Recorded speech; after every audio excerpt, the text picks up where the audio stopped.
straight into the fence, and Stickers might take advantage here. There's damage on old Wakey's car. What is he doing? Oh boy! Oh, big crash. Huge crash. Glasses into him. Glasses into him. Less than a second away from the podium. It's not over till it's over. Get the drive. Who's it gonna be? He goes. Oh my god! He gets it. Does he get him? He goes into the lead. Oh my god! Oh! That is absolutely incredible. Oh boy! He's down. Oh! Oh, he's in him! Oh, it's drama!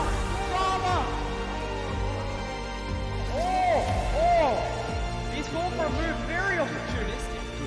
Oh! That came out of nowhere from Morgan Davis. The battle back for second is an absolute hot rocket.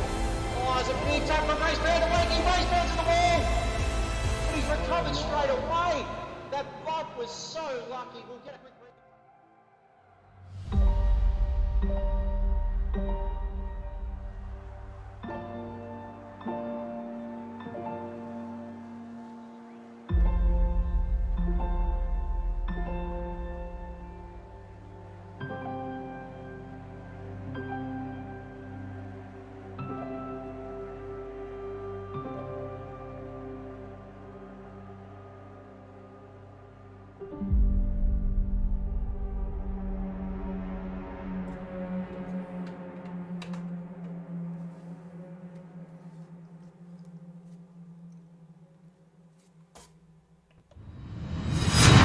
Good evening, ladies and gentlemen. Welcome to Sector One Sim Racing, and we are live tonight from the land of the rising sun here on the Autopolis International Circuit.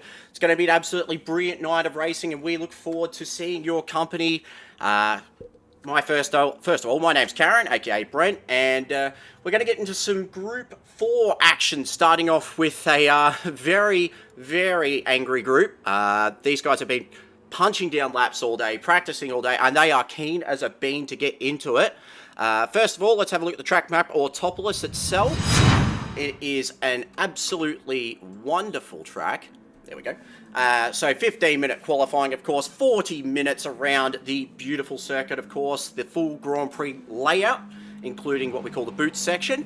As you can see, soft tyres for the dry running, but of course there is a chance of rain, as we saw last week, so the intermediates and the wets may come into play. Now, we've got big news in terms of the points as we take a look at the points itself, and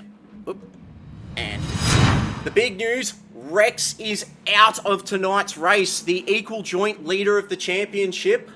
He's been fighting Malevolent One over the last couple of days. We got Debrev up in P3, PD Pops in 4th, Womble P5, K-Doggy in the 6th position there, along with Magnet, the Lucky's Lawn Care conglomerate.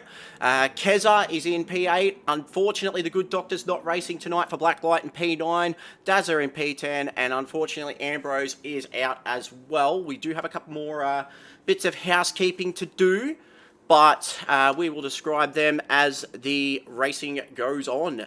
Now, speaking of the racing, we are going to shift straight over to the qualifying. Get these guys underway, and guys in chat, hope you're all well. Good evening, Lenocious. Good luck tonight, mate. And I'll tell you what, this is going to be an absolute slobber knocker of a field. As we switch over to the qualifying, and we'll take a look at our field. Of course, it is an absolutely star-studded field. Just switch over. There we go. So first cab off the rank is PD Pops for Doghouse. A little bit tentative in terms of the wet weather running tonight. He's looked very, very clean in the dry running, but yeah, just struggled a little bit in terms of when the mist came down. One to watch though, he finished P3 last round. And he also got driver of the day. Big round. You got K-Doggy in the Sun God Jaguar for Lucky's Lawn Care, 2nd position at the moment. Looking forward to seeing how K-Doggy goes. He's starting to get a little bit quicker, bit by bit. Each round, his confidence is growing. We've got Debrev for the Racing Cars Like Legends Racing Squad, driving the SLS. The SLS has been the car of choice this round. Womble sitting in the M4 for Green Beacon Red Mist Racing, and he's done a little bit of handiwork with the liveries. He's looking very, very happy about this one, especially the Black IPA edition. We've also got Keza in P5, and he is a man on a mission. He really wants to make a statement tonight, especially for Ragged Edge. They've had a bit of a topsy-turvy season at the moment. No teams points, of course, but we will keep an eye on that and see how it goes. Now, we are missing the Malevolent One off the field at the moment, so we have started qualifying. He should be able to join on the track. There must be some massive ECU errors going on at the moment. And as we take a look at the chat, good evening, Chris. We've got D-Flow in the chat as well. Good evening, D-Flow. Lenocious, missing a few tonight from Dip. Yes, we are. So a little bit of housekeeping to start off with. Good Doctor is unavailable. He's unfortunately got real life things to deal with as well. Ambrose has pulled out for the season with work commitments. We also have Oz Patstar, who's pulled out for tonight. And yeah, a little bit short on the field. We'll jump on board with K-Doggy here as we go for a lap around in the Autopolis circuit. These guys got 15-minute qualifying. So he enters turn 1, brake a little bit early, cut into the apex. You can actually take a lot more apex than you think. And it's quite a short stretch down to the S's here. Brake hard, go left. You've got to make sure that the rear doesn't swing around on you, because it's very easy to lose it. And then it's all about throttle modulation.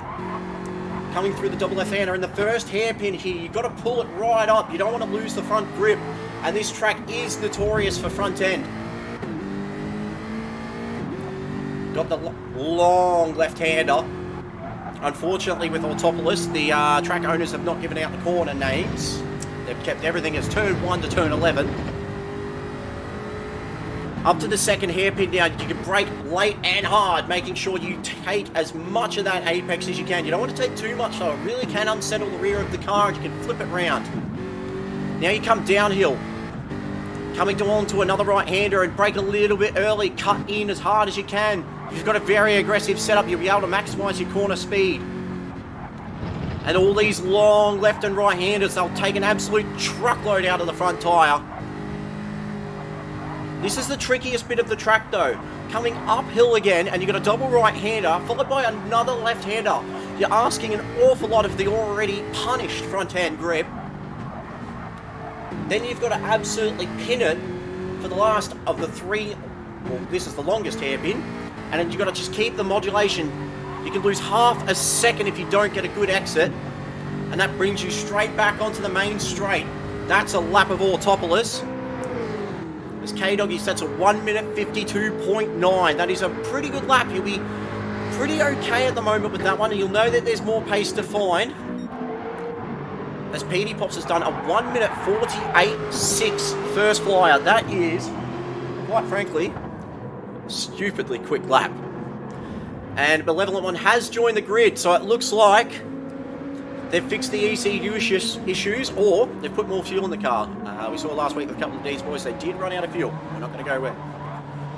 But he's probably the hot favourite, especially since Rex is out.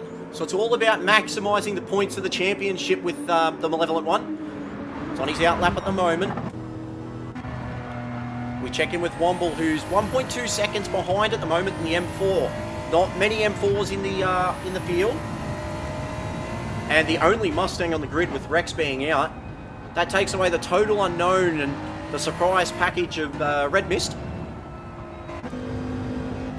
As we see Debrev at the moment, he is in P3. He's quite a way behind at the moment, 0.6 of a second. He's set at 1 minute 50.0. We saw last week in the Group A field that the Mercedes is the car that is feeling this track the best.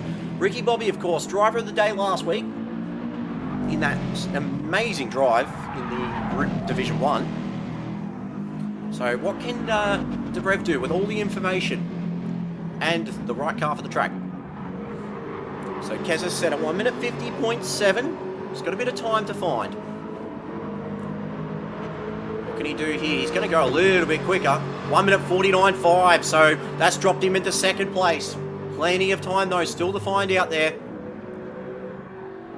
As we go back to the Malevolent One, we'll just check in and see how he's doing as he comes into the first hairpin. That Dodge Viper is looking very menacing at the moment. Malevolent One's got to make sure that he absolutely maximises the loss of Rex tonight. Both equal on points, and this is a real game changer in the championship. Of course, they do have a drop round, so Rex can use that to his advantage. But if Malevolent One has a bad round as well, it's even Stevens. It's definitely not up at the moment on PD Pops though. PD's looking very quick. He's followed it up with a 1 minute 48.8. So, still a bit of time to play. 8 minutes 20 seconds to go. Evening, good dog. Hope you're well. Good evening, Killer. He's already putting in his vote for driver of the day. Killer on the loose. As Petey's just understeers. Front end protesting in pain. Does not want to grip. And that's the biggest issue with this track. The front end has to last. Very, very easy to wipe out the front end. And especially if you're carrying too much speed in the corners here. Sometimes you just got to pull up that little bit earlier. As Keza, he's just gone a little bit wide. Manages to gather it up though. Still got plenty of time on the board. Malevolent One has crossed into P3. He's a full second down though. 1 minute 49.7. He might not be too happy about that. Especially with the pace of PD Pops and Keza in front.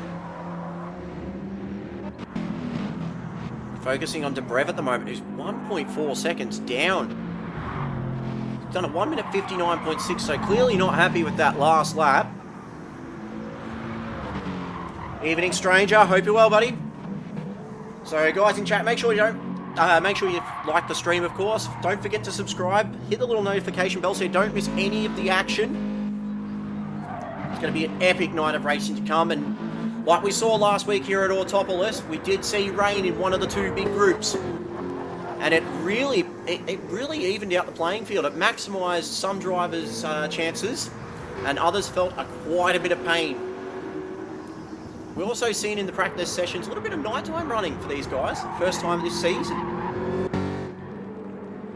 So we got the PD Pops now.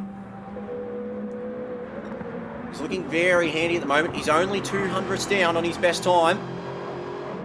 So he obviously feels very, very comfortable with the car. And Doghouse, being a brand new squad to the season, and in Sector 1 in general,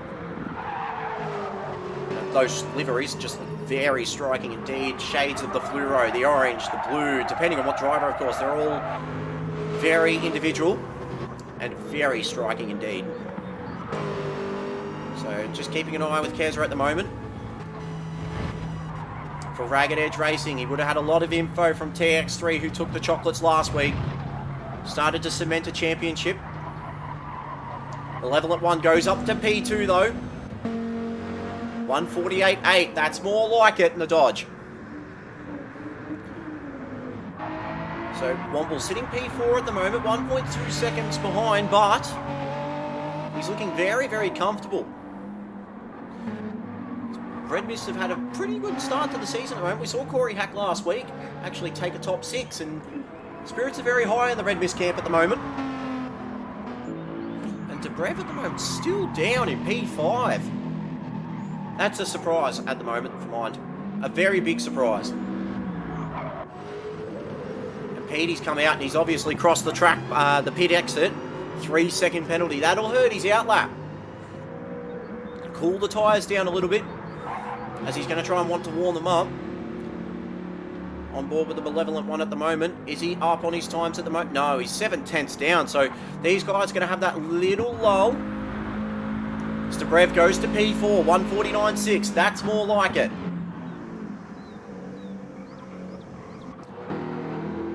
Keeping tabs on K-Doggy. The Sun God Jag for Lucky's Lawn Care Racing. Just pulling out of it at the moment. He'd be very keen for a strong result tonight. It's just been getting used to the way the season feels, how Sector 1 works. Not only that, getting used to a car that only a couple of people down the grid have actually driven at the moment. We're just waiting for these guys now. We've got just over 4 minutes to go. Level at 1. Is he going to pit? Yes, he is. So he's going to come in for one last gasp. PD Pop's on an outlap at the moment. His tyres won't be as fresh, but they will be much warmer and much more ready to go. He'll be able to put the foot down. You're looking for a very strong result tonight. So Debrev's gone around. He must be playing the early game. Still 3.5 minutes to go. On board now with the racing cars like Legends, SLS AMG, and that beautifully timeless interior. He's just modulating that throttle, trying to make sure he keeps the front tyres alive. As he absolutely pins it towards the last hairpin.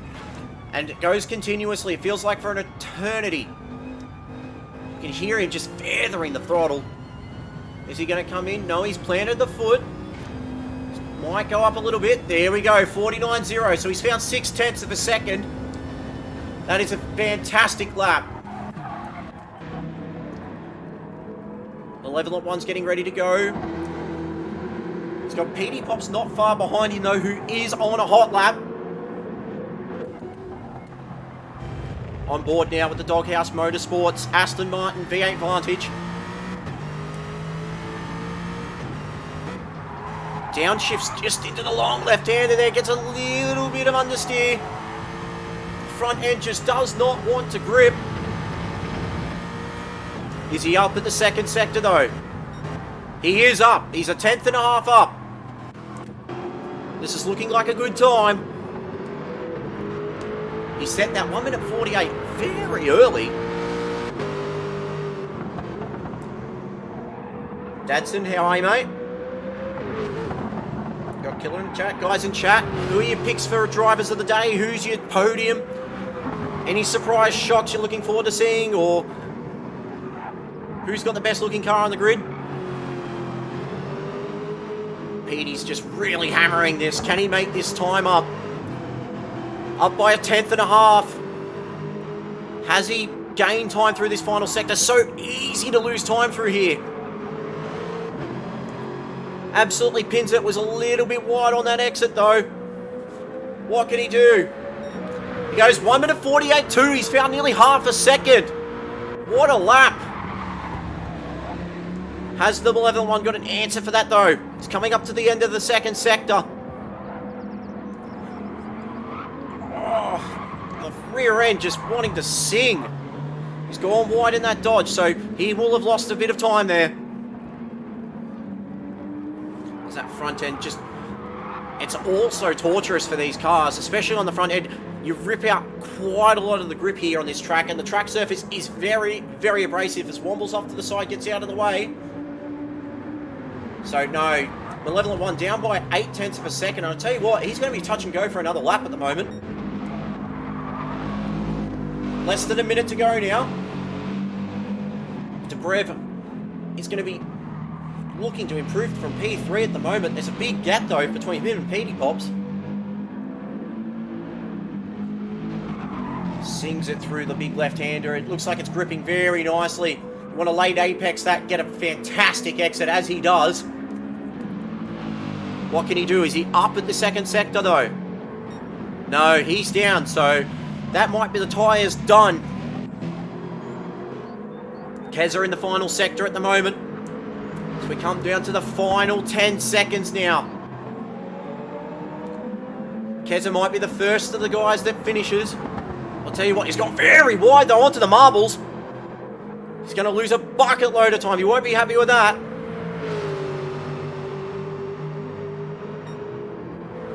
And he has lost a massive amount of time, and that's not happy for Keza.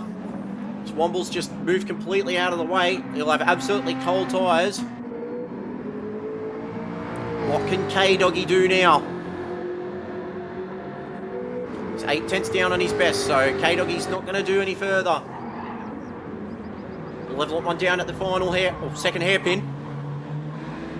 0.6 of a second is a massive gap. Talking to him earlier, he was pretty upbeat about his chances here and wanting to inflict some pain to Rex's championship. Might inflict him a fair chunk of pain though. Like we said, we got the drop round.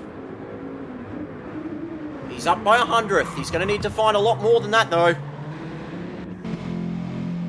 Debrev definitely has backed out of it. Is Petey Pops going to find time though? He's coming up to the end of the second sector. He's well and truly ahead though, and he's down. So might just stick on board with the Malevolent One at the moment. See if he can reach into that gap and find something big. Hits the double right-hander. Just throttles. Throttle. It just feels like pain when you can't get onto the throttle. Massive oversteer on the rear end there, and it's coupled with a little bit of understeer on the exit. And it's definitely hurt him even more. He's out in the marbles. Don't quite think he's going to be able to find the time. He's got to beat a 1:48.223. No, he won't. He does improve 0.4, but that's been it. That's it. Qualifying is done.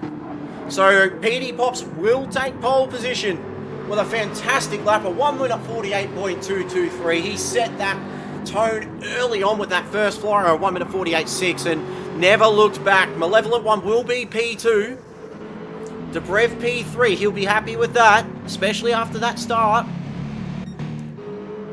Keza in P4. Womble down in 5th position at the moment. K-Doggy in 6th. And our late entrant, of course, Lockwood, who's decided to get back into the car for tonight. Racing for Locked Up Motorsport. Of course, former driver for quite a couple of teams, Ragged Edge and, of course, Deeds. So he will have a go at this one tonight and see how we go. So 7 cars tonight, guys. He's a little bit of a quiet field, but Petey Pops, he's looking to make a statement. Saw what we did last round. He finished P3. Now can he add his very first win into Sector 1? Alright guys, let me know who your favourite picks are for the win. Driver of the day, who's going to do what? As we get ready to go underway. Looking back at the field at the moment, Lockwood will have to start last position, of course not setting a lap.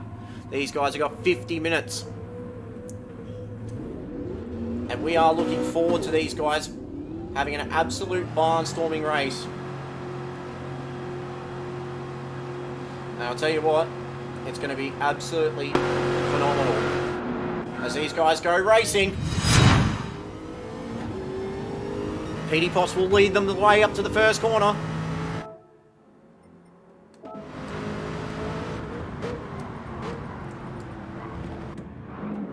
And there's carnage behind already. Keza went for a big move onto Brev. And he might get this done as they go into the second corner. Womble's going to follow him in. Petey and Malevolent One have checked out at the start, but gee whiz, Keza's made a statement early with that move. Evening, Bad Doctor. Hope you're well. There's a little bit of a touch from Womble. Oh, who's that that's gone way down? K-Doggy's gone way into the weeds and into the shadow realm. Let's see if we can catch that on a replay.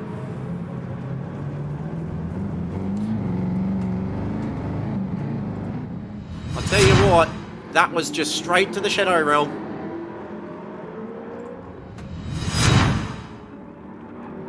And he will not be happy about that. That'll be, yeah, very, very frustrating. Back up the front though, Petey Pops 8/10 to the good. Malevolent One in second position at the moment. He's got Debrev who's 40's way up.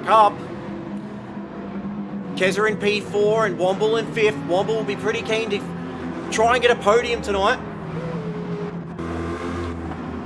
Lockwood hasn't done a lap yet. This will be his first official lap, so we will get an indicative idea of his pace. But I'll tell you what, these guys have been pretty well behaved to start off with.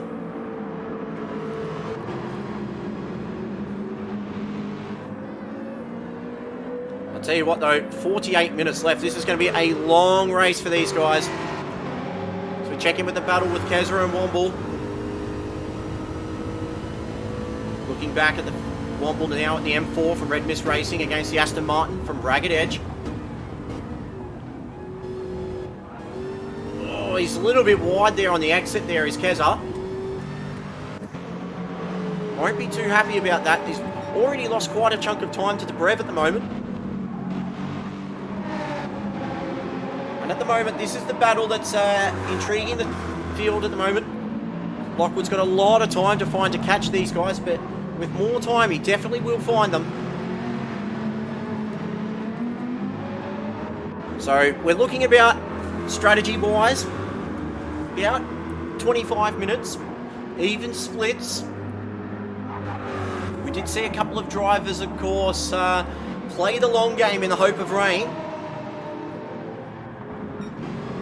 But if the rain does hit, these guys are going to get a massive shock. A couple of the boys, talking to them earlier, said it was like driving on ice. As Petey Pops, he's checked out definitely. 1.6 seconds so far. Phenomenal performance so far. Level at 1P2 and a little bit of the understeer on the front there as you see the smoke. Very aggressive rear end on that Viper. It just wants to dart into corners. Debrev. He's just trying to run with the Malevolent One at the moment. Try and sit with his front back. We know he's a tactical... Oh, we see Malevolent One's gone off! He's gone into the final sector, into the final hairpin. Is there going to be contact? No! He's lost a lot of positions, though. That is going to hurt. I'll tell you what, he will not be happy with that on the replay. No, we cannot. So... he's not going to be happy at all in terms of trying to keep that gap with Rex. He's going to have a lot of work to do. He's got 7.5 seconds and he's going to be fuming over that. Well, that's done. Petey Pops checked out. 4.3 seconds to the good. not be happy at all, the Malevolent One. He's absolutely copped up a bucket load of points. To Brev now, though, he's starting to come under a little bit of pressure from Keza. Keza's seems to be getting the hang of this with the limited time he's had so far in the series. What will be for at the moment? He's got Malevolent One who's going to be seeing red mist. Literally. That gap is shrinking very quickly between him and Malevolent One. Not be happy about that.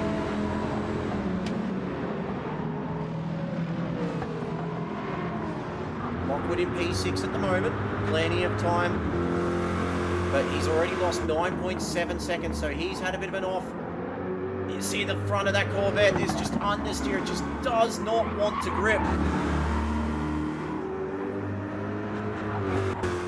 K-Doggy's actually starting to come back a little bit at this, so he might end up having a little bit of a battle with Lockwood, but wait and see how that goes. Brev started to just ease off a little bit out in front of Keza.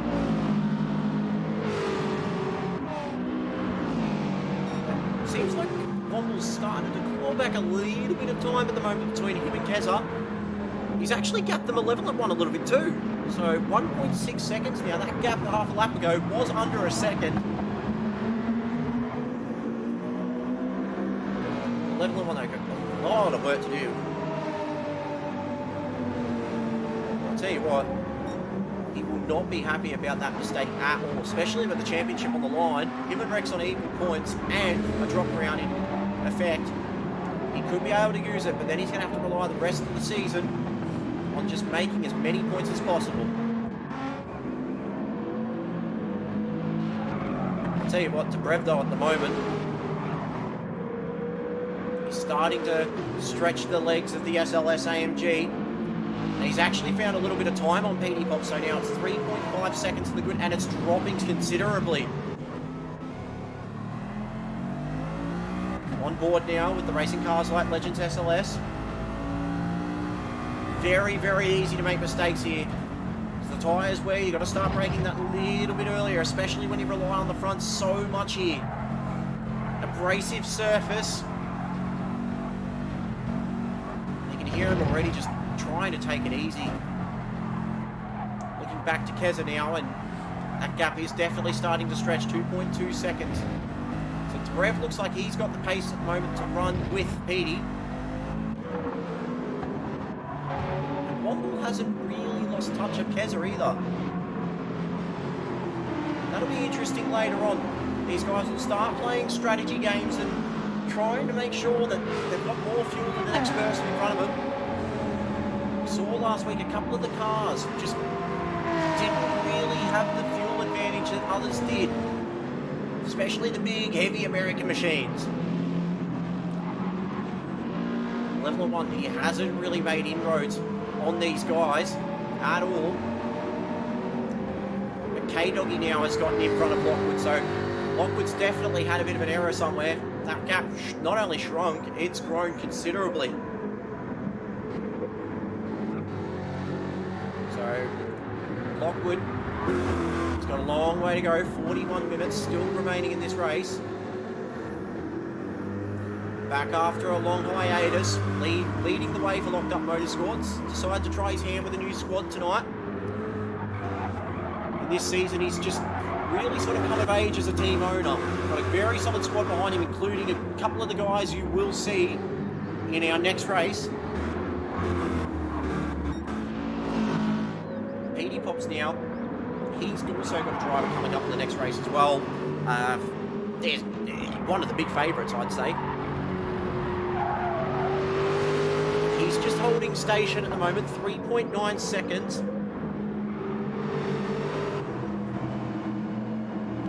Evening, Bum Crap, hope you're well.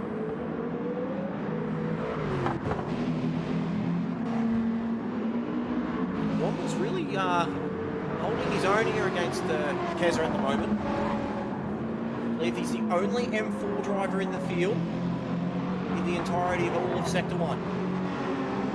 Redby's tried a little bit something different this season as he flashes the lights. One driver's driving one car, one driver's driving another car. Both cars are the only cars in the grid for their manufacturer. Very interesting strategy, but it's also a little bit of a surprise package, and that's what's going to make the entire field here a little bit nervous. Womble might have more of a fuel advantage than anybody else. We'll wait and see on that. The level one's down into the 49.9s. It's still, he hasn't made up any time at all. That being said, though, he is only 8.6 seconds behind Petey, so he hasn't effectively lost a lot of time to the leaders, but it seems like the field is slowly but surely starting to punch right up. As Keza and Womble now. Gap is closing, it's under a second. They're not necessarily letting go of the breath either. Plenty of time still left, plenty of strategies to call. Of course, the SLS AMG, we saw what it could do last week. It is the trump card. A lot of the field, we've seen a barrage of Aston Martins, a barrage of Corvettes. It seems like the SLS is the pick of the bunch. So we might just get a tyre and fuel update. Let's have a quick look and see what we can do.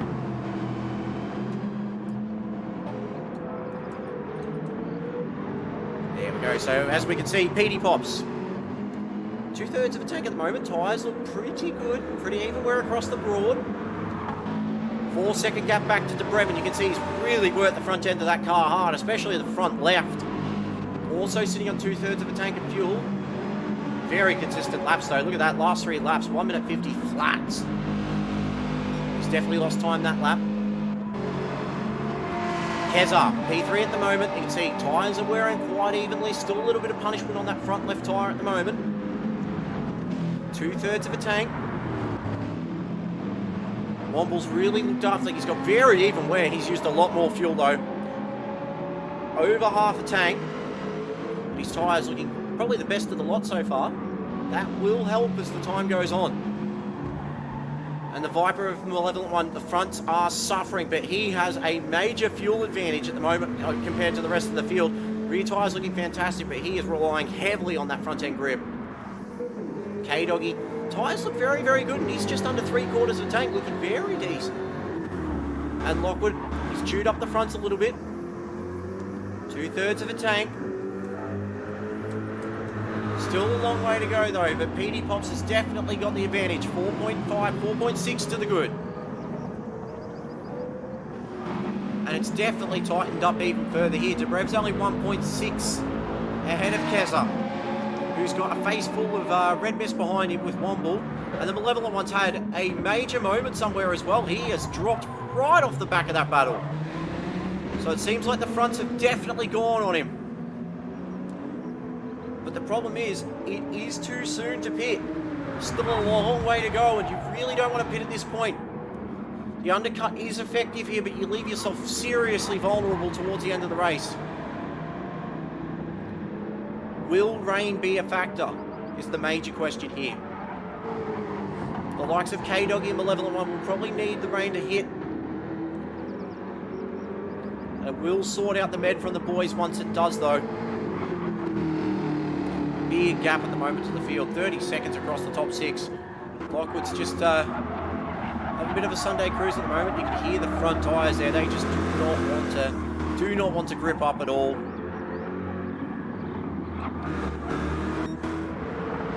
Now Petey Pops, he's definitely started to stretch the legs. Look at the lap times, solid 1 minute 50s.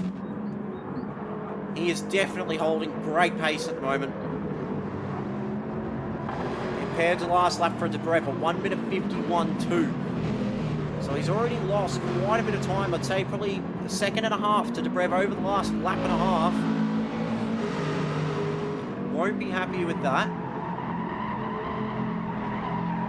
But this might help Womble as well. He has lost time to Keza in front of him.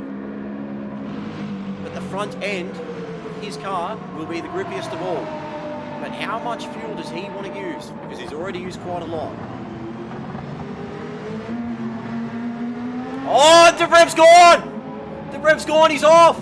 So he's gone wide at the hairpin. That is not good at all. That's promoted Keza to P2. Dear oh dear. The front end is definitely washed off. He will not be happy about that.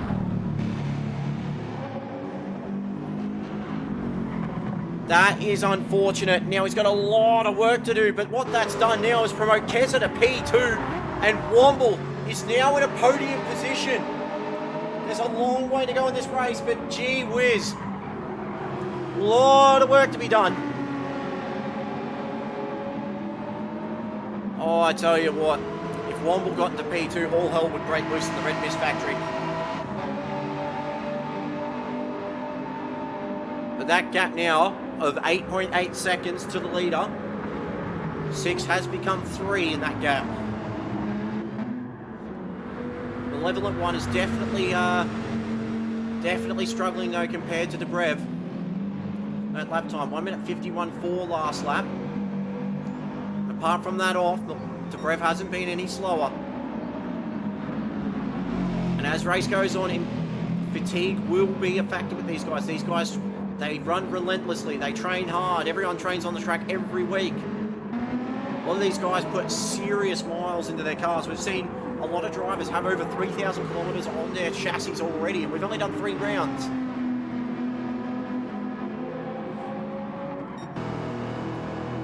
PD Pop, so that gap is definitely extending, and that's his first lap out of the 1 minute 50s. 1 minute 51.1. The pressure is well and truly off though. Doesn't have to take any risks whatsoever, just take it easy. Look after the car, he could actually start saving fuel if he really wished. Or will he keep this pressure on? It will be a big guide for him.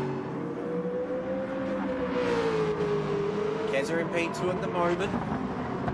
Has he got anything for PD Pops though? Last lap, 1 minute 51.1, so he's able to hold station in terms of times at this point.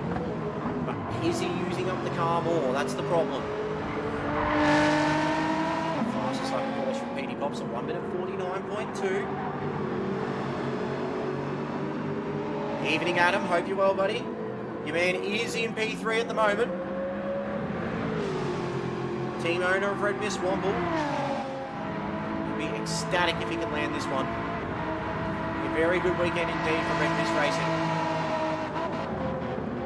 The gap to Dobrev has definitely extended out. Look at that last lap, 1 minute 52.2. So he has definitely lost time. I don't think he's got very confident in that front end anymore. Because that gap to the Malevolent One is dropping. Malevolent One, 1 minute 50.6 last lap. So that's a lot of time missed. Still a long way to go in this race though. 32 minutes, 40 seconds. We'll be coming up soon to strategy calls. K-Doggy is 10 seconds behind, but he's cutting in some very consistent laps at the moment. Still getting a feel for how everything works in Sector 1. Showing great progress so far throughout the season. Looks like Lockwood's had a couple of big moments. You can see those laps, 2 2-minute laps. He's got an outlet though, so he's pitted early. So he might try the 2-stopper. If rain hits though in the second stop, he might just actually be in a pretty decent spot, because as the time goes on in this race, the more he gets comfortable with the car, he's been out of the car for a while, the more laps he cuts in, the more time he will find. And especially the guys in front, he will find plenty, because these guys will be struggling. Look at the lap times of PD Pops at the moment, 1 minute 51 flat. Only a 10th difference from his last lap, and it's done again at 1 minute 58. Strong race running from PD Pops. He's got a big gap behind him now, 7 seconds to the good.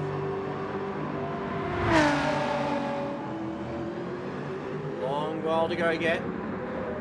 Will we see the threat of rain? Still got a lot more running. If the rain hits, who's going to be in the best possible position? Everything changes with these cars once the dry weather goes away and the weather hits. More of a softer, easier car to ride with a little bit of understeer. Those guys who've got a very oversteery car, they will not only struggle, they will have a much higher chance of spinning out, so they will have to take far less risks. We saw last week in the Div 2, the Div 1 and 3 races. The Div 1 race did not rain. However, we saw in the Div 3 race that when the rain hit, chaos ensued. If the rain hits though, we'll know about it because the skies will grow dark.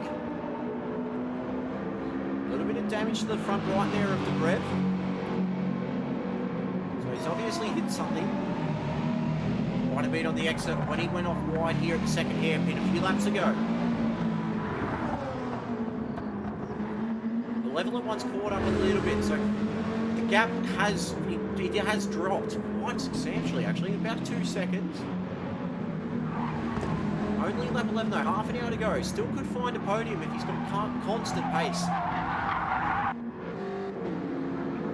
There's Petey Pops now, 8-second gap, and he's just, he looks comfortable, he's in his zone. Keza, we saw at the start, the race is intent. He made it known when he made that first big move on the Brev. And it was a big move indeed. He let us know about it with that massive dive on the inside. It was great racing by the two of them, to be honest. Very, very easy for an incident like that to go wrong. On board now with Womble. Andy's pace is rapid at the moment. The gap has extended out. A little bit of a field spread at the moment. So Keza's actually gained quite a bit of time on Womble at the moment, but Womble's tyres, his front end won't be too bad. He's got a very smooth driving style as well, which will be really helping Womble's car out, especially later on in the race.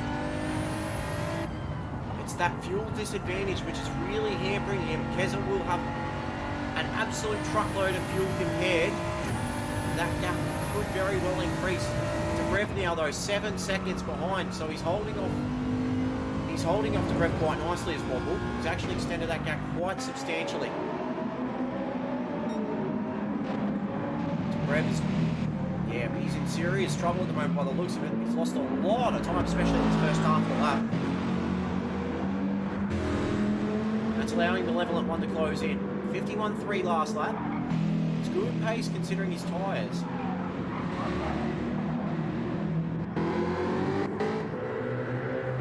So they've got at the moment 53.5 is his personal best. So he hasn't got the pace of the guys up the front, but he'll be getting experience, just getting used to everything. Plus he hasn't done much practice, so this is a car he won't be familiar with, a track he won't be familiar with, and he's been out in the seat for a while. The ring rust will show, but it will take a while for him to get back into the swing of things. The gap of the leaders now is stagnated, still sitting at 8 seconds, and Petey Pop's first sort of struggle of the lap, 52.3.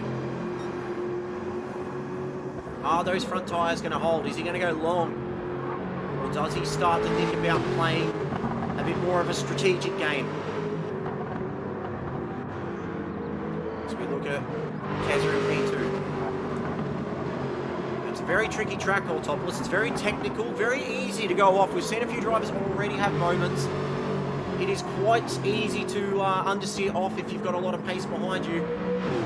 But not only that, it is very, very easy to clip one of the curbs and really unsettle the cars here. They are rough curves. They can be quite high in sections, especially in the second hairpin.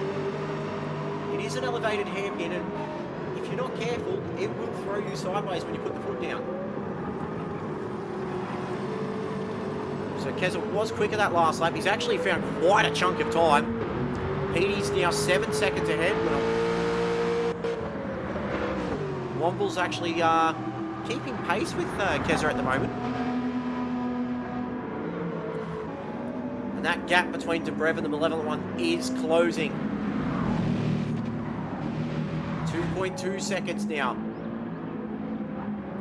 So tyres and fuel strategies will start to come into effect. We will see guys start to stop over the next couple of laps. Who's going to be the first person to stop? We saw about laps 13 to 15 is when people started to come in. They're going to have to be so careful in the pit entry as well. You've got to do a quick left-right jink as you come in. And if you've got too much pace, you'll clobber the wall. Not only that, you'll have damage when you go in. for Keza last lap, so they're starting to struggle. These front runners, the tyre wear is definitely becoming a factor, which will help Womble.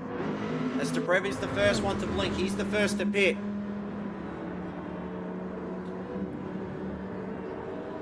.26 in the tanks, not a bad fuel save. As Dobrev comes in, and the RCLL crew goes to work.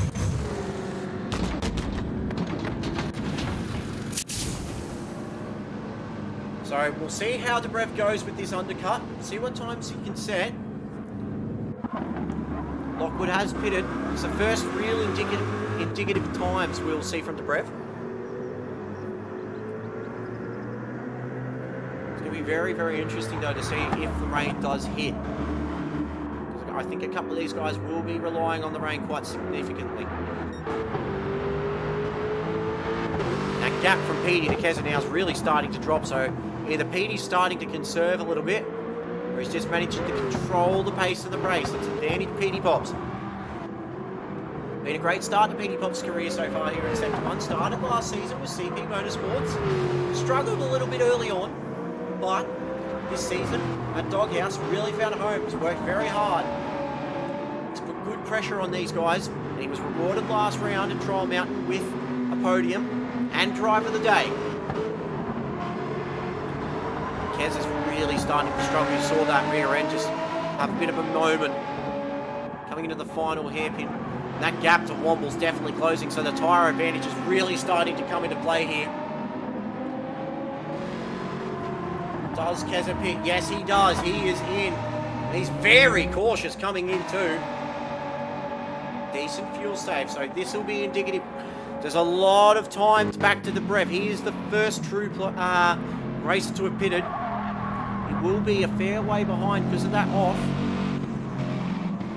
But can Keza get out in front of K-Dog is the real question here. Because Keza does not want to be held behind. K-Dog might actually get past here. He's yet to come out. Definitely yet to come out. He's moving now though, Keza. And he's plopped himself into a nice little gap. So he's got fresh tyres. Good amount of fuel. There's Dobrev back in the background. He's just come around the final corner. Just about to find out the gap. And it is a big one at the moment. So about 13 seconds between Keza and Dobrev. Can that SLS though? Can it hold its tyres? That's the interesting bit. Looks like he torched the fronts too much. That's a lot of time to find though. So Womble now 8 seconds in front, and he is absolutely monstering time out of PD Pops. We saw the gap was 7.3 when Keza pitted. It's going to be important here for Keza to really set some good early laps, but to also sort of baby the tyres in. He doesn't want to rip off a lot of grip early on. Got to make sure that the tyres can hold on for the latest stint in the race. If you've got no tyres when it counts, you're going nowhere. Womble's shown he can definitely look after the grip of the car, and he's coming in. Oh, he's hit the wall! He's hit the wall in the pit entry. He's absolutely clobbered it. And the fuel advantage is massive too. It was 26 for Keza, it's 3 to Womble. That's a 23% difference, a quarter of a tank. Womble might be in serious trouble here compared to Dobrev. K-Doggy is starting to come under fire here. Keza's going to want him to get out of the way real quick.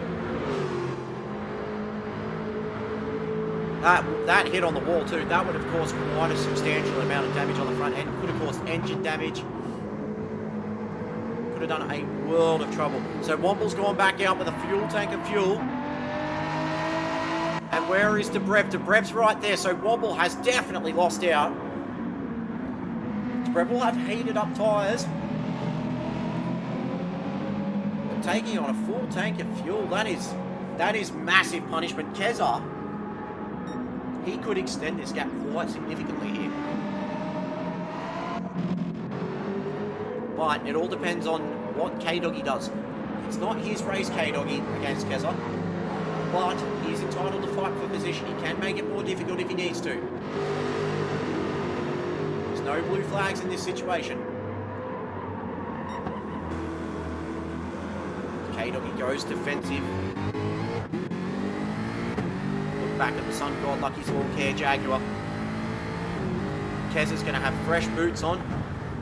He's going to have a full tank of fuel. Look at that front end, how aggressive it turned in. And you can tell the difference in grip at the moment. One with worn tyres, one with fresh. Look at the amount of gap he's made up. And oh, there's a big touch. Oh no, that's Kezagon. And that is massive. That might have just gifted Womble a massive opportunity at this podium. That is huge. Drama changing. We're on board with that, as you saw. Can we get a replay of that? No, it looks like the Japanese Autopolis replay sections are not working. But we have seen just what happened there, and Womble has gone past. Not only that, but Debrev has closed right in. That has opened up everything.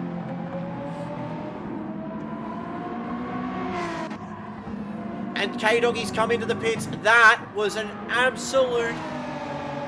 That was a you-know-what incident. There'll be a lot of swearing under the helmet of both drivers there. And Keza, I'll tell you what, if he was looking to challenge PD Pops, that has just absolutely killed his chances. Although it is starting to cloud up quite significantly. As K-Doggy comes in, he's got 20 minutes left. Decent fuel save though, but gee whiz. That was enormous, that hit. Lockwood's got a penalty, so he's currently being left at the moment. That's the malevolent one in front of him. That's a 20-second gap to PD Pops, who's just making it look easy. But is the rain going? Is it going to be a factor for these guys? Lights are on at the moment at the front of that Aston. You've got to change everything completely during a race when the rain hits. You've got to play to the car's strengths. You've got to play to your own strengths. You can't play with the throttle as much. All your braking markers will change. Not only that, you've got to judge when to come in for tyres, when to come in and really try and maximise the crossover period between the inters / wets and the dry tyres. And the Malevolent one's coming in. So that's a very long stint and a good fuel save as well. Especially after doing 17 laps. Womble's the person we need to keep an eye on here though. Womble's, we saw how he was able to look after the car. Had brilliant tyres towards the end of that stint, but not only that, he's got a full tank of fuel, so if need be, he can push. Is the Malevolent one going to get out ahead of him? No, so Malevolent one still hasn't got out yet. He could also lose to Debrev. Looks like that cloud cover is starting to ease off a little bit though. So Malevolent one's going to have the freshest tyres in the lot. He can push. Podium still on the cards, but it is an enormous gap to PD Pops at the moment. A 44-second lead. That is enormous.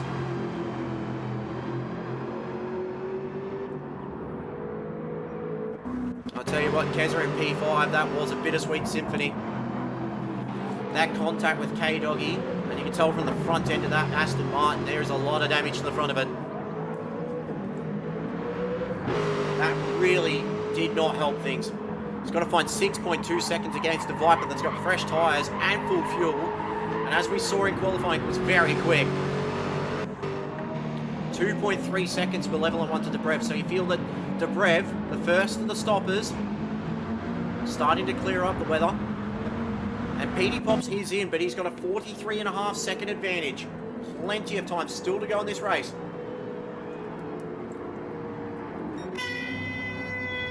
The Doghouse Motorsports crew go to work.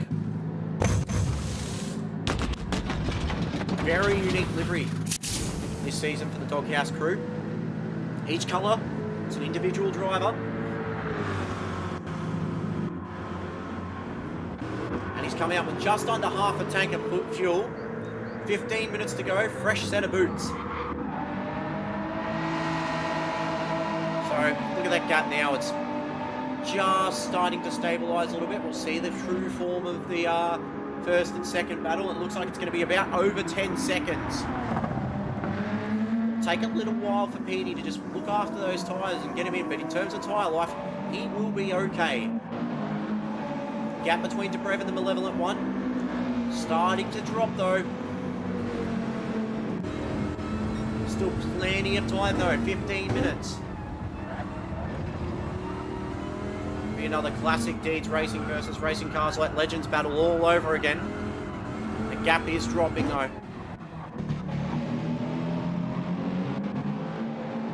Kez has started just to fall back a little bit more, 6.4 seconds.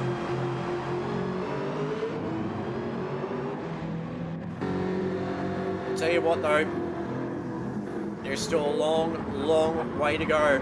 And we saw the clouds just before threaten to absolutely burst open with rain, but the sun has come back out again. We saw this in the Div 1 race actually. The clouds threatened to come with a little bit of rain throughout the race, and both times the clouds came, we didn't see rain. Still plenty of time though. So there's the true gap, 10.6 seconds. Petey Pops is going to have a very quick car, very light end as well, so the rear tyres will not be torched, but how will those fronts, will they hold on? He's just coming up to Lockwood at the moment, he will have to move out of the way, blue flags. That's the gap back to Womble at the moment, who's in P2. And that gap between Dobrev and the Malevolent One now has closed right up.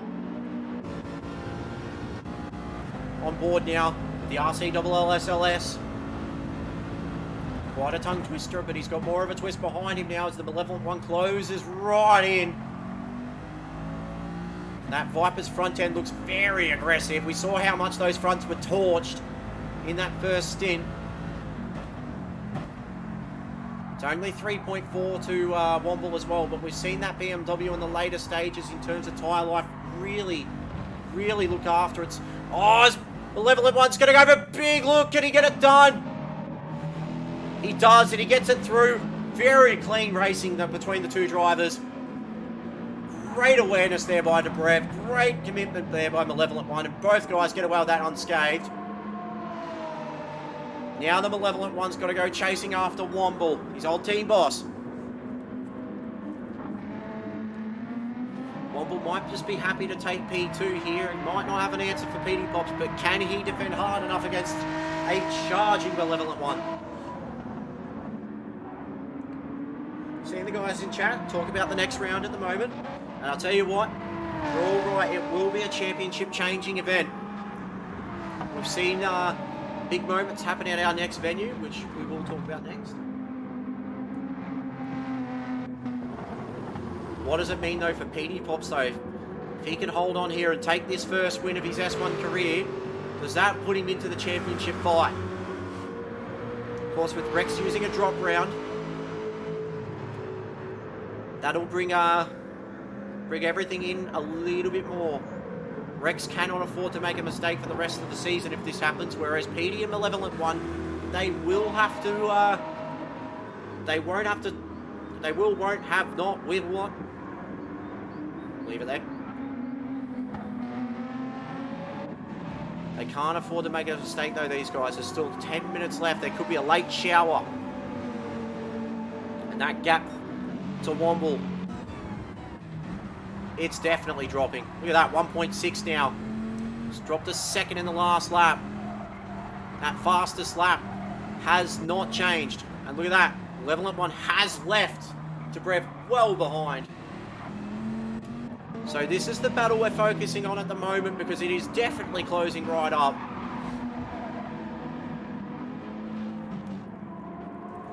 Dodge versus BMW. BMW light on its feet. The Viper just tears the front tyres to shreds. Womble's got to have an answer here for a charging Dodge Viper. That Viper would be brutally fast in the straights with its V10. And this gap is definitely closing right up. Look at that. Under a second now.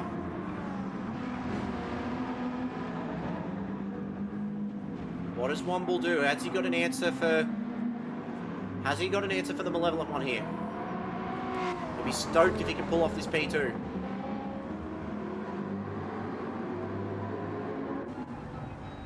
Look at the mirror there in the inside of the BMW M4 for Red Mist Racing, and that's how close it is. Malevolent one's going to have a big slipstream here. Womble can afford to put the foot down. He's got a full tank of fuel. And look at this. Womble goes defensive. Malevolent one's going to keep the front straight down. And is he going to go around the outside? Surely not. Surely not. There's a little bit of contact, but Malevolent one got it done round the outside. What a move. Does Womble have an answer, though? I don't think he does, no. But that's P2 for the Malevolent one. Considering what happened at the start of the race, that is a brilliant comeback. But it is a 13-second gap to PD Pops, who is just having an absolutely fantastic race. 13.9 seconds to the good. Brev's really dropped off though. Those front tyres are really starting to hurt now. He's 3.8 seconds behind and he's got 4.8 back to Keza. So Keza's started to make a tiny bit of inroads, but it is a moment of what could have been.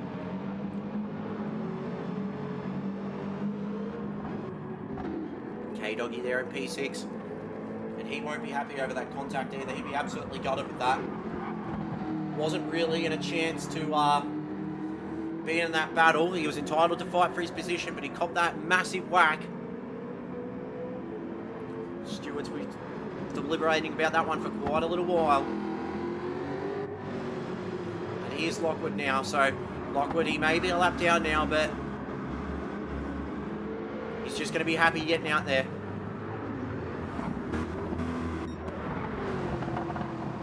So the gap is increasing from Malevolent 1 to PD Pops, so it looks like, despite Malevolent 1's speed, PD Pops may just be able to get this one done, touch wood. Still a lot of time left. 8 minutes to go, the gap 1.3. We saw in the last stint, later on in the race though, with Womble's tyres, they were held very, very nicely. He hasn't really lost Malevolent 1 at the moment, so this battle may not be over just yet. Do we have one little spicy meatball left in this race? Debrev's going to need that spicy little meatball to hurry up because he is getting further behind Womble, but Kez is also closing in. Kez is actually taking quite a bit of time out of him. 3.7 seconds at the moment.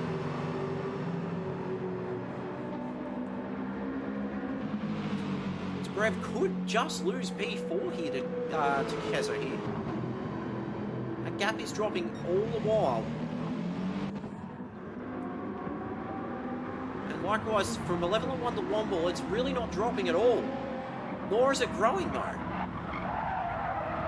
So that Dodge Viper might have just run into tyre trouble again against the car that had the best tyres out of the entire field through that first stint. Not only that, it's starting to darken right up again. Is the cloud starting to tease us, or will we see some late race drama? Hold your breath, Australia. Hold your breath, the world. Hold your breath, Sector 1, because we could be coming up to a phenomenal grandstand finish here. That gap between Debrev and Keza is dropping very quickly. Let's have a look at the lap that Debrev sent here. Yeah, 1 minute 53.5. He was the first to pit. And that gap is starting to drop significantly. Look at the last lap from Keza here, 1 minute 51.3. So that gap is definitely dropping. As Lockwood comes into pit. So he's definitely two-stopped it. Could it be going for the fastest lap though?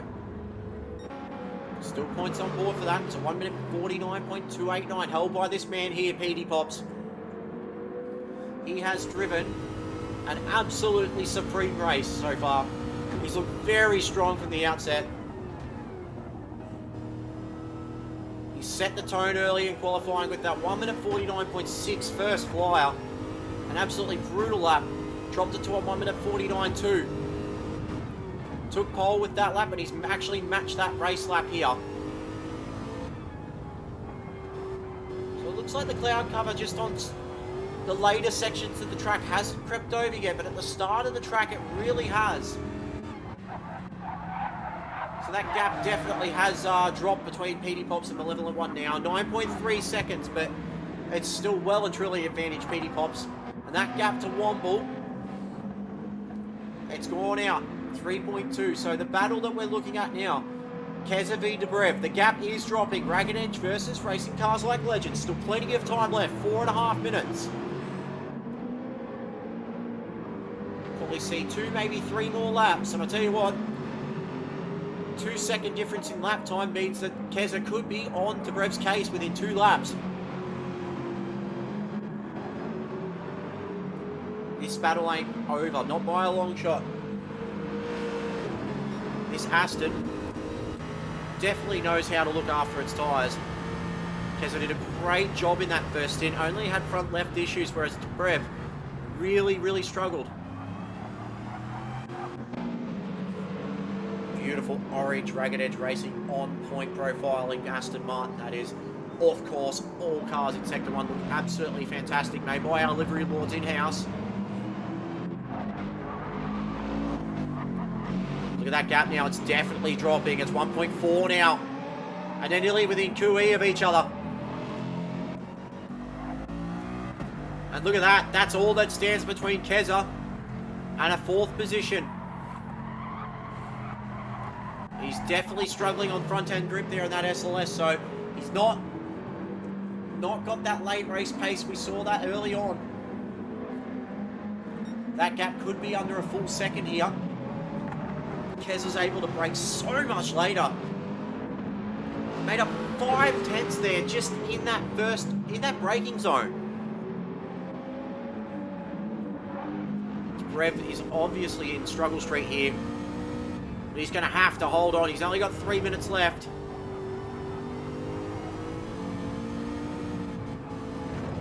What can Keza do? For Ragged Edge Racing, Keza Johnson versus Dobrev 1.356, and you can see in the rear view mirror, Dobrev will be only looking at that.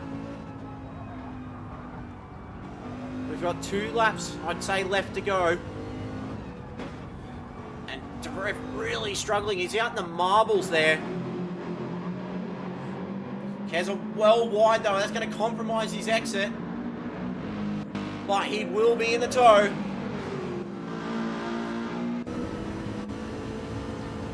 This is going to be a fantastic little battle here. These two are going to throw absolute haymakers, including the kitchen sink. Oh, Keza just brakes relentlessly hard. He's putting a lot of trust in that front end. The gap well and truly under a second now, and it's definitely in braking where Keza's making this time up.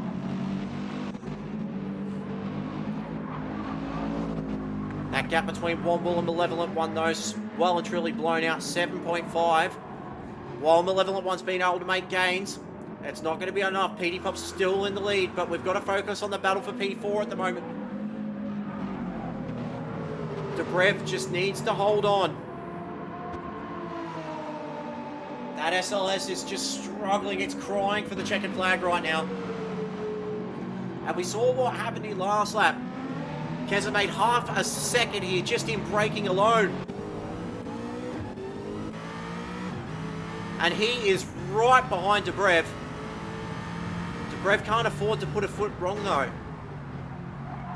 Look at that, Keza just runs very wide there, and that's going to give Dobrev time that he's needing. Don't want to be gifting time to your opponent this late in the race, especially in a two-way battle. And these Division 4 boys, they play for keeps. So we're coming down to our last minute now.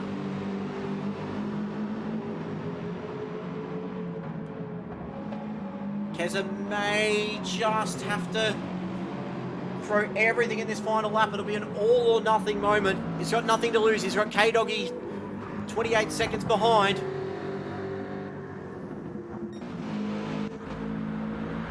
Debrev's going to have to hold on here. And that's another issue he's going to have. He can't look behind. It is nothing but roll cage and rear wing. It is close between these two.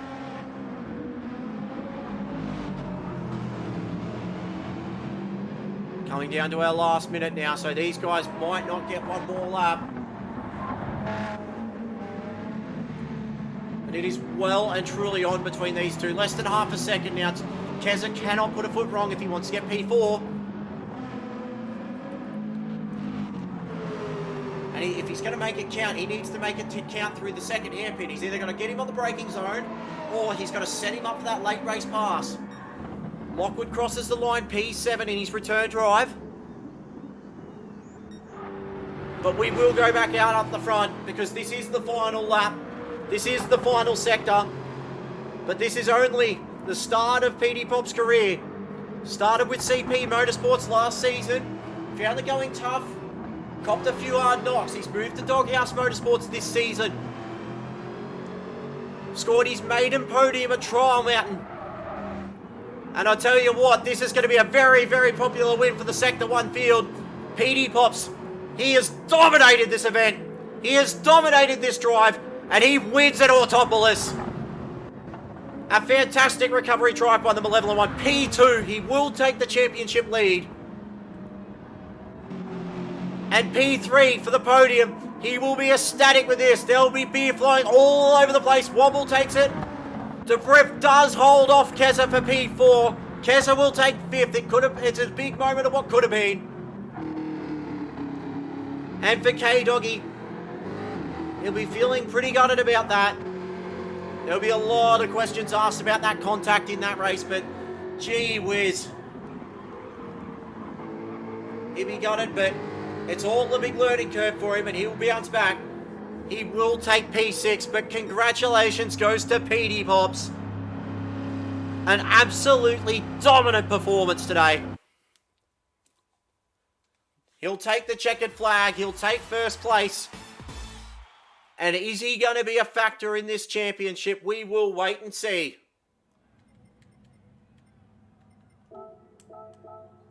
But I tell you what, that was a phenomenal drive. So guys in chat, driver of the days, who did you pick?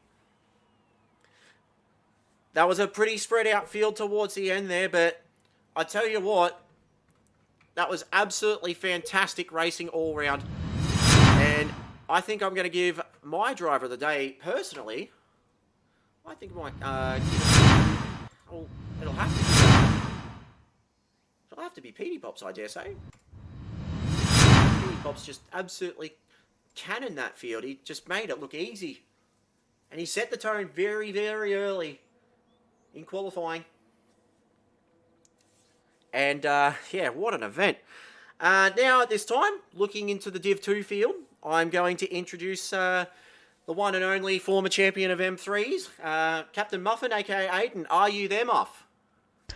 I am here, Brent, aka Karamate. Good afternoon, or good evening everyone at home. Hope you all enjoyed that first race out, and we're not going to hold back. The second race is going to be just as entertaining.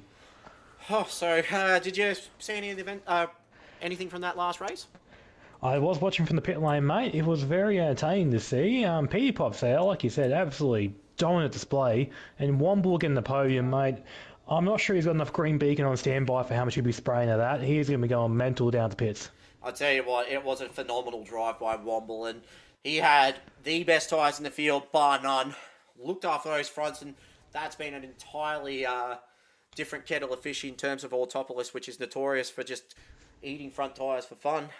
So, now, looking at the Group 2 field, the Division 2 field, how's it all looking so far? Well, similar to the Division 4 field, mate, it seems that the Mercedes are the favourite cars, but as you saw in the race just there, Aston's come out on top with Beamers on the podium as well, so anything's certainly possible, but I do think it's going to be a straight dogfight between the Mercedes and Aston drivers. They are looking very competitive tonight. I've even got a newcomer in the field we'll introduce later on who was showing some great form. It could be very interesting to see. Yeah, but the major question I'm thinking of as well, and it might be on the question on a lot of people here, who is going to stop old Wakey? That is, not old Wakey, young Wakey actually, the rising star of Sector 1. Definitely. Anyone could at this track here. Like I said, it's a very technical track, this one. It doesn't like to keep the front tyres alive. Not a lot of straight, so it's not hard to really build up a lot of speed for a deep brake into a corner other than really turn 1, but even that's a bit of a challenge at the best of times.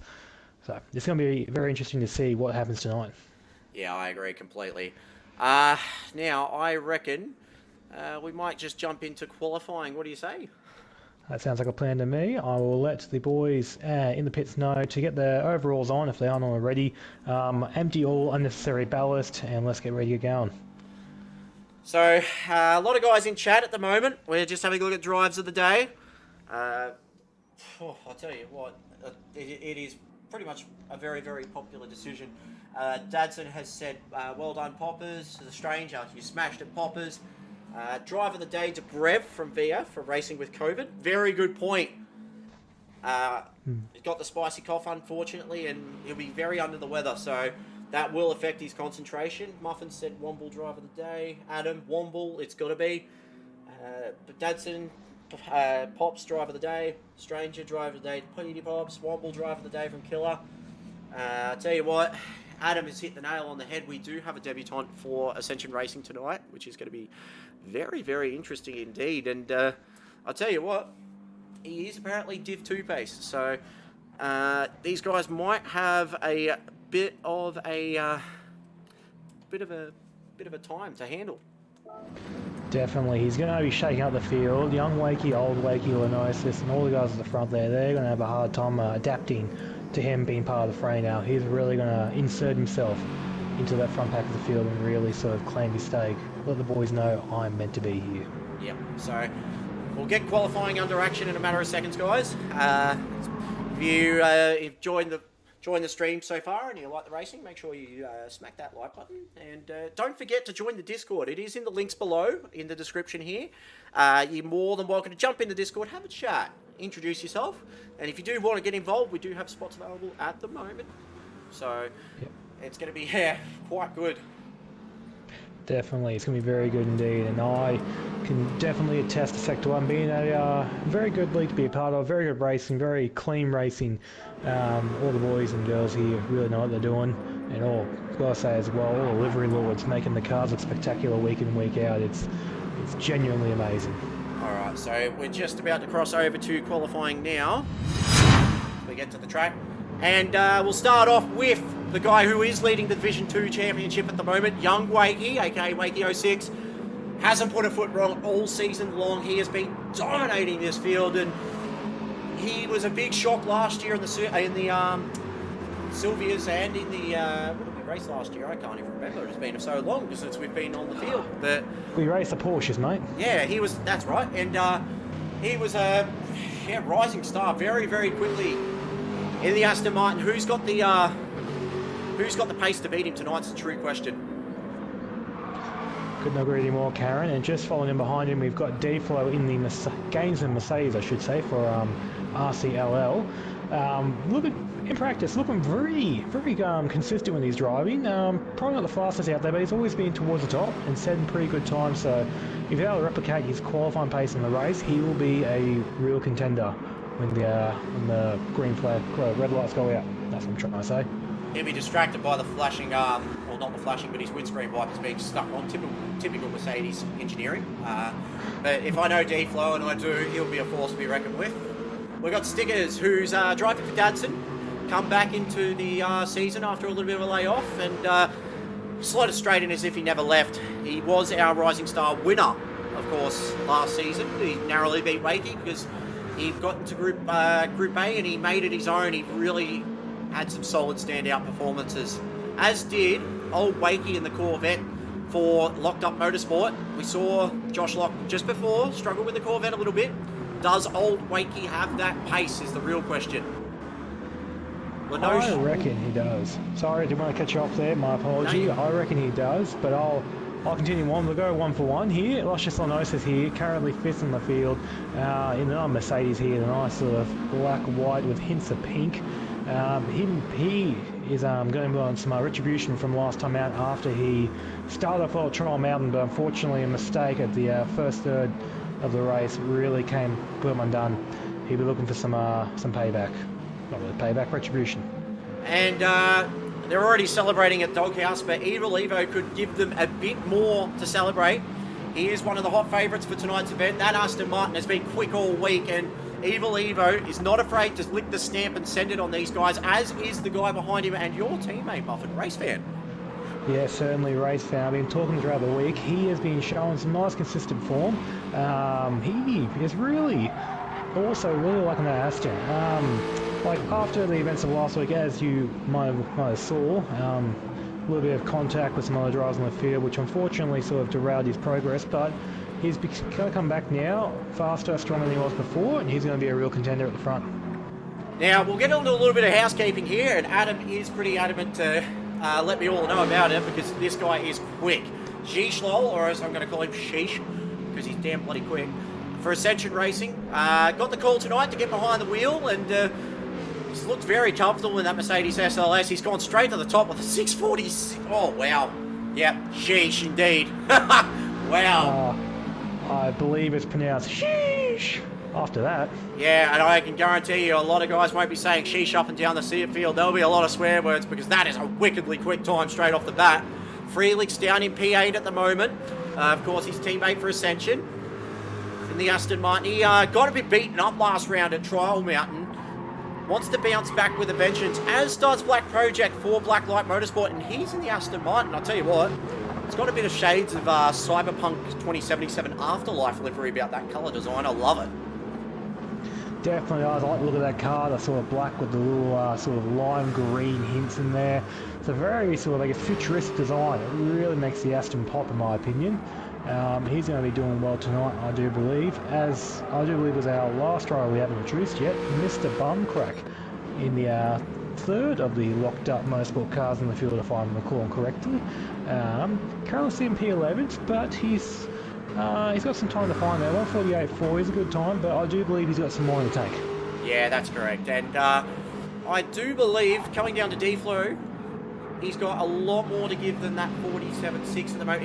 He's just trying to find his groove. He's been out for a couple of events. I know that for one he was at the Gold Coast 500, as I understand. And he's been just keen as a bean to get behind the wheel once again. Goes up to P3 though. He's got the slipstream from the championship leader, Young Wakey, who is really well and truly down at the moment. P7, which is interesting. Yeah. Not having a good run so far, but he might be just sort of wearing the car in, not trying to overdrive from the get-go. He might just give him a few laps, he might do a few side laps. He's still got 10 minutes or so. Oh, he's currently purple. He is not holding back now. Tyres are warmed up, he's ready to go. Let's see what he can produce here. I'll tell you what, he might not want to be purple with D-Flow straight behind him. That'll be upstaging of the highest order if Wakey goes straight to pole and D-Flow straight behind him, because what D-Flow is doing right now is Marc Marquez-esque, and it is beautiful, to be honest. He's putting a lot of pressure on Wakey here to perform, but not only that, he's going to have the pace on the straights here to really make it count. Sierra is in the second sector at the moment. Is he on pole? No, he's 3/10 down, so still a little bit of time to find. But yeah, I do think Stickers has also got a bit of time to find at the moment as well. Definitely knows. Yeah, 147.4 puts him P5, but I think in practice there he was closer to sort of like the low 47s, not even high 46s in that Bacchus-backed Aston Martin. He will have some more time to find, but start qualifying session, all the cars here are going to start to sort of lower their fuel loads, sort of wear the tyres in, grab a few fresh sets when they need to. So what they're sending now is more just banker laps. So they'll start to pick up times towards the end of the session. But for now though, P5 is a good start. So just here with Black Project, who's got a half-second penalty, and we just want to, here at Sector 1, give a shout-out to Force Smash, of course, with all the heavy rain they've had and the sheer amount of flooding going on, not just in Forbes itself, but all over Australia. Forbes themselves have been hit very, very hard, and we just want to wish all the guys at Forbes Smash our well wishes, and hopefully they bounce back very, very soon. And for everybody that's at home or having a bit of a hard time with the floods, we wish everyone the very, very best. It's a very difficult situation at the moment for all involved. So, but Black Project's here for a couple of hours just to try and give Black Light a pretty strong result at the moment. He's been out of the car the last couple of weeks. I do believe he had might have had COVID the last round and pulled out. I believe he did, if I recall correctly. My memory is not the best, but I believe you're right in saying that he did have COVID last round. Oh, Stickers has gone off.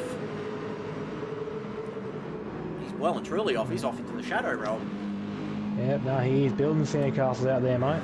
I'll tell you what, I've seen the livery for the next round for Dadson. Being a retro round, I'll just let everybody know, retro round is going to be fantastic. We've seen a few designs already, and the Dadson one looks absolutely phenomenal. I'm very much keen to see what is produced next week. I imagine all the boys there at Dadson and all the Sector 1 teams are going to be putting their best foot forward, putting on the best livery they can for retro round at really a home, or the home I should say, of Australian motorsport, Mount Panorama. Ladies and gentlemen, that's one race you don't want to miss, because Mount Panorama always delivers action. Yeah, and I can tell you right now, I'm probably going to hit the wall about 10 times, but we'll leave it there. Geesh back at the front at the moment. That first flyer, 46.6. That is incredible pace, and I love the look of this car. It looks like a banana. It's absolutely beautiful. And they do have a massively talented wizard of liveries at Ascension Racing. And I'll tell you what, if there's a team's championship, these boys will be damn near right near the top. Definitely will be, and I've just got some word from Adam in the chat here that he's got a pretty basic livery on tonight, but come next round, he will have a wizard attack that car with a paintbrush, and he'll be looking all spick and span come Bathurst. I'll tell you right now, Adam, wizards are better with wands, not paint wrapping and all that jazz. We'll leave it there, but yeah, no, that is, even though it's a very simplistic design tonight, it still looks absolutely fantastic. Can Geesh improve? Oh my god, he does a 146 too. That is just crazy. That is mental. 146.2 puts him nearly 3/4 of a second ahead of P2 being Lenosis. That is, it makes me feel sick. Oh my lord. And that's a massive gap, especially back to Lenosis, 7/10, and that's another 3/10 back to Evil Evo at the moment, P3. I just want to point out as well, all Mr. Sheesh is purple again. He is not holding back. He wants a 45 at this rate. Oh dear God. I'll tell you what, there'll be a lot of F words going around if Geesh gets into the 45s, because that is remarkable pace. It certainly is. I'd nearly argue at this point, if he can keep this sort of pace up, he'll be nearly sort of D1 worthy. We're just on board with the Bavarian Banana now as he comes up to Sector 2. Is he quicker? Oh no, so he's 4.5 tenths down. So he's still got a little bit of time. We've got 5 minutes left. Put a fresh set of boots on and go again. Lenosis is definitely going to have to find something here. Definitely is, but he's still thankfully got nearly 4 tenths to the car behind being Evil Evo, so he's got a gap in case something does not arise, so to speak. But yeah, definitely he needs to find a better time. A 46.9 is a good time, but being 3/4 of a second behind P1, that is just, it does make you feel a bit stressed out.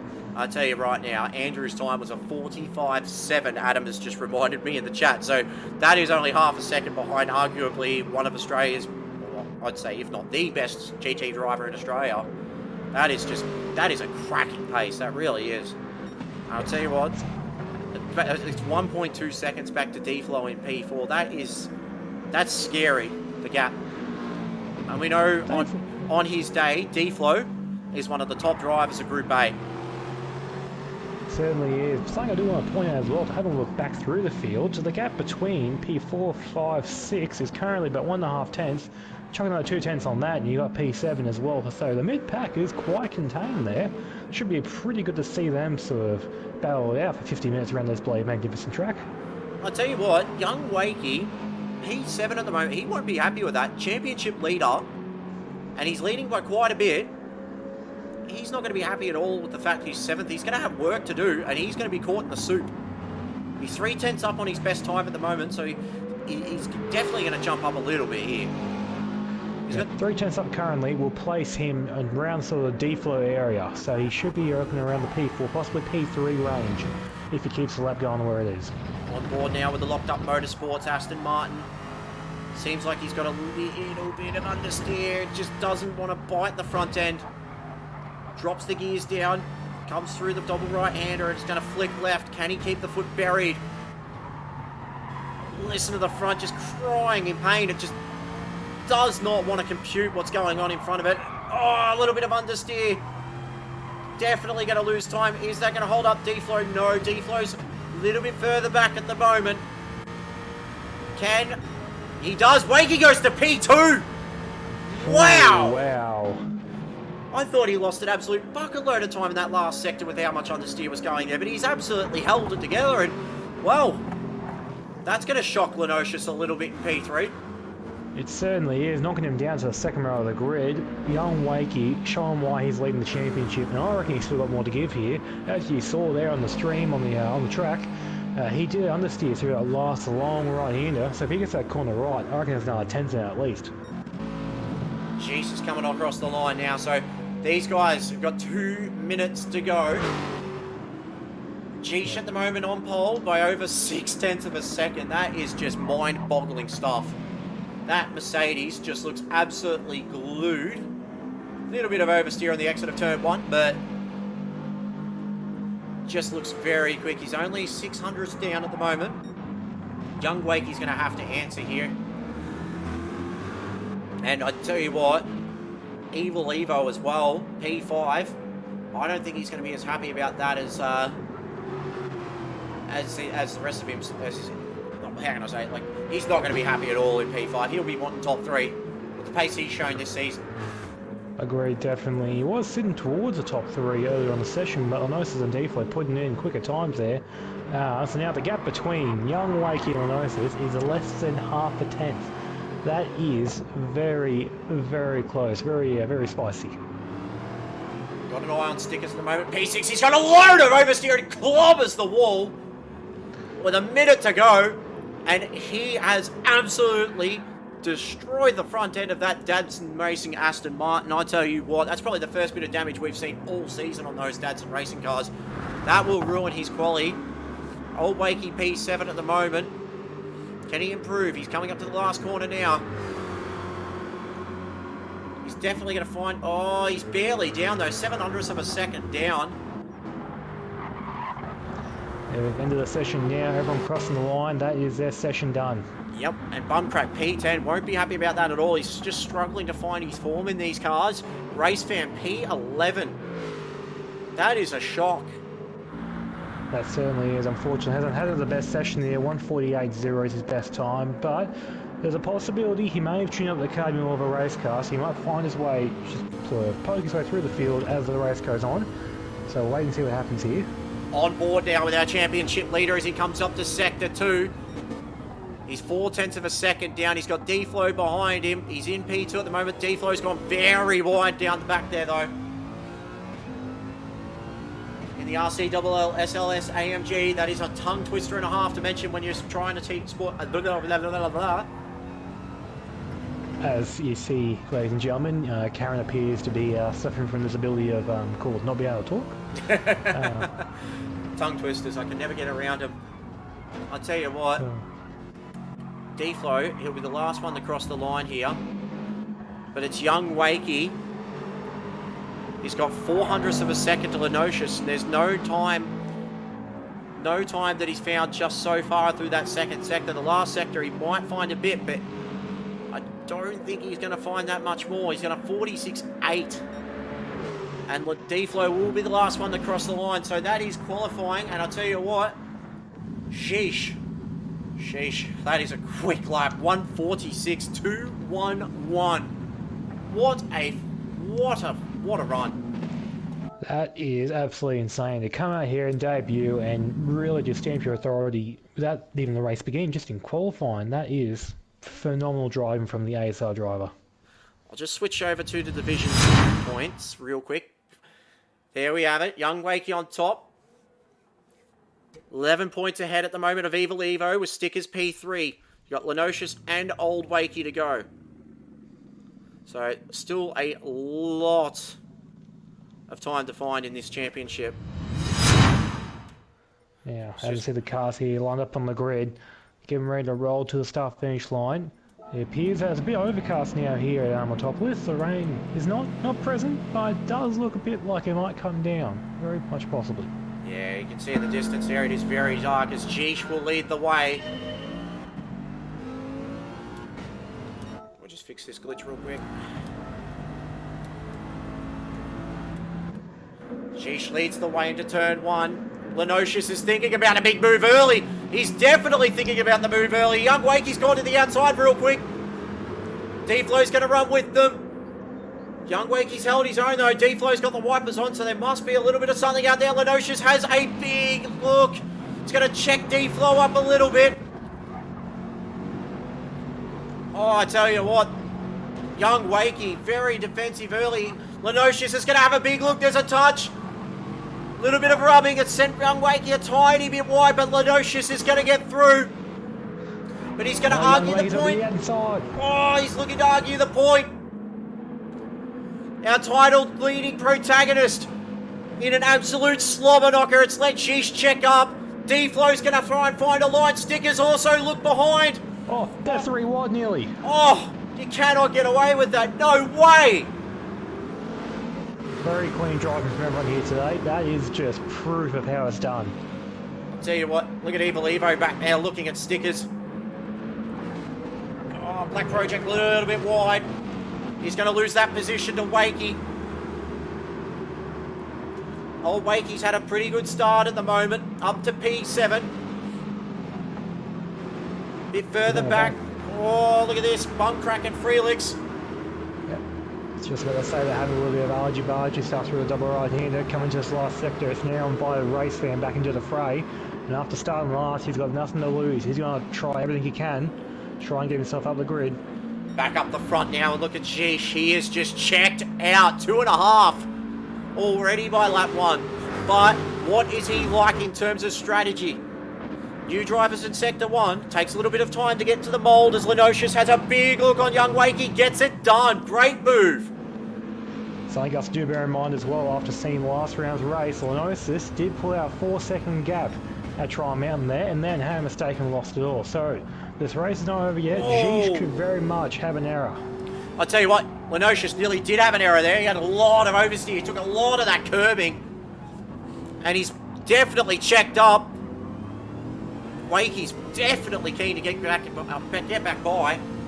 Oh, certainly is at this point. I hate to be on Lenocious in this stage. He both simultaneously wants to catch up to Geesh and try and get himself towards the front, but also wants to get away from Young Wakey and not get attacked anymore and lose any more time. He's going to be very much sweating his pants off in that Merc there, Lenocious. And the field is still really tight as well. Stickers P5 at the moment. It's, yeah, any one of these guys in the front of the pack make a mistake. Oh, who's that? That's Freelix! Freelix! Oh, he saved Wow, it. what a save! If I may say on behalf of Ghost, car control. Gee whiz, that could have ended badly for Freelix. The gap up the front though is still 2.2, so it is starting to drop slowly. Is she just putting the foot down a little bit too hard maybe early on? Have a look. Go on board and now have a look. I reckon he is short shifting now. He's got the advantage. He's going to take some time, save some fuel, try and shorten that pit stop and maintain good track position for the last half of the race. Yeah, look at this little battle pack here for 2nd, 3rd and 4th. It basically runs all the way down to the back of the grid. Lenocious sets a 47.4 for our first flying lap. That is ridiculous. That is a very quick lap there from Lenocious. That is Group A pace. It really is. We don't call him luscious or Lenocious for nothing here. Oh, Black Project. He just went a little bit wide on the exit of turn 1 there. It barely held on too. Very easy to understeer off, especially later on in the stints. As old Wakey is just starting to see if he can make a way through Evil Evo at the moment. It seems to be just struggling a little bit at the moment. Certainly does, but that Corvette isn't really much of a car built for turning. That car's built for straight lines. So really, what his plan would be for Bumcrack this is to get like in good position and come onto that bloody main straight, and he'll launch an attack on the T1. That's what that Corvette's built for. Yeah, just wonder how race fans feeling at the moment. He did an absolutely brilliant job in the first race of the Nissan Silvias, and then we had our little hiatus as Felix has a look up the inside. Ooh, Still keep it side clean, by boys. side. Aston v Aston, Ascension versus CP, old versus new guard in terms of teams. Race fans very defensive. It's going to compromise his exit here. Felix definitely wants to have a look. They file back in. Single file for now. This whole section here, you can't go for a pass. It's way too technical to take a pass stick around here unless you have the world's biggest set of balls. I tell you what, though, he closed right up on Race Fan then.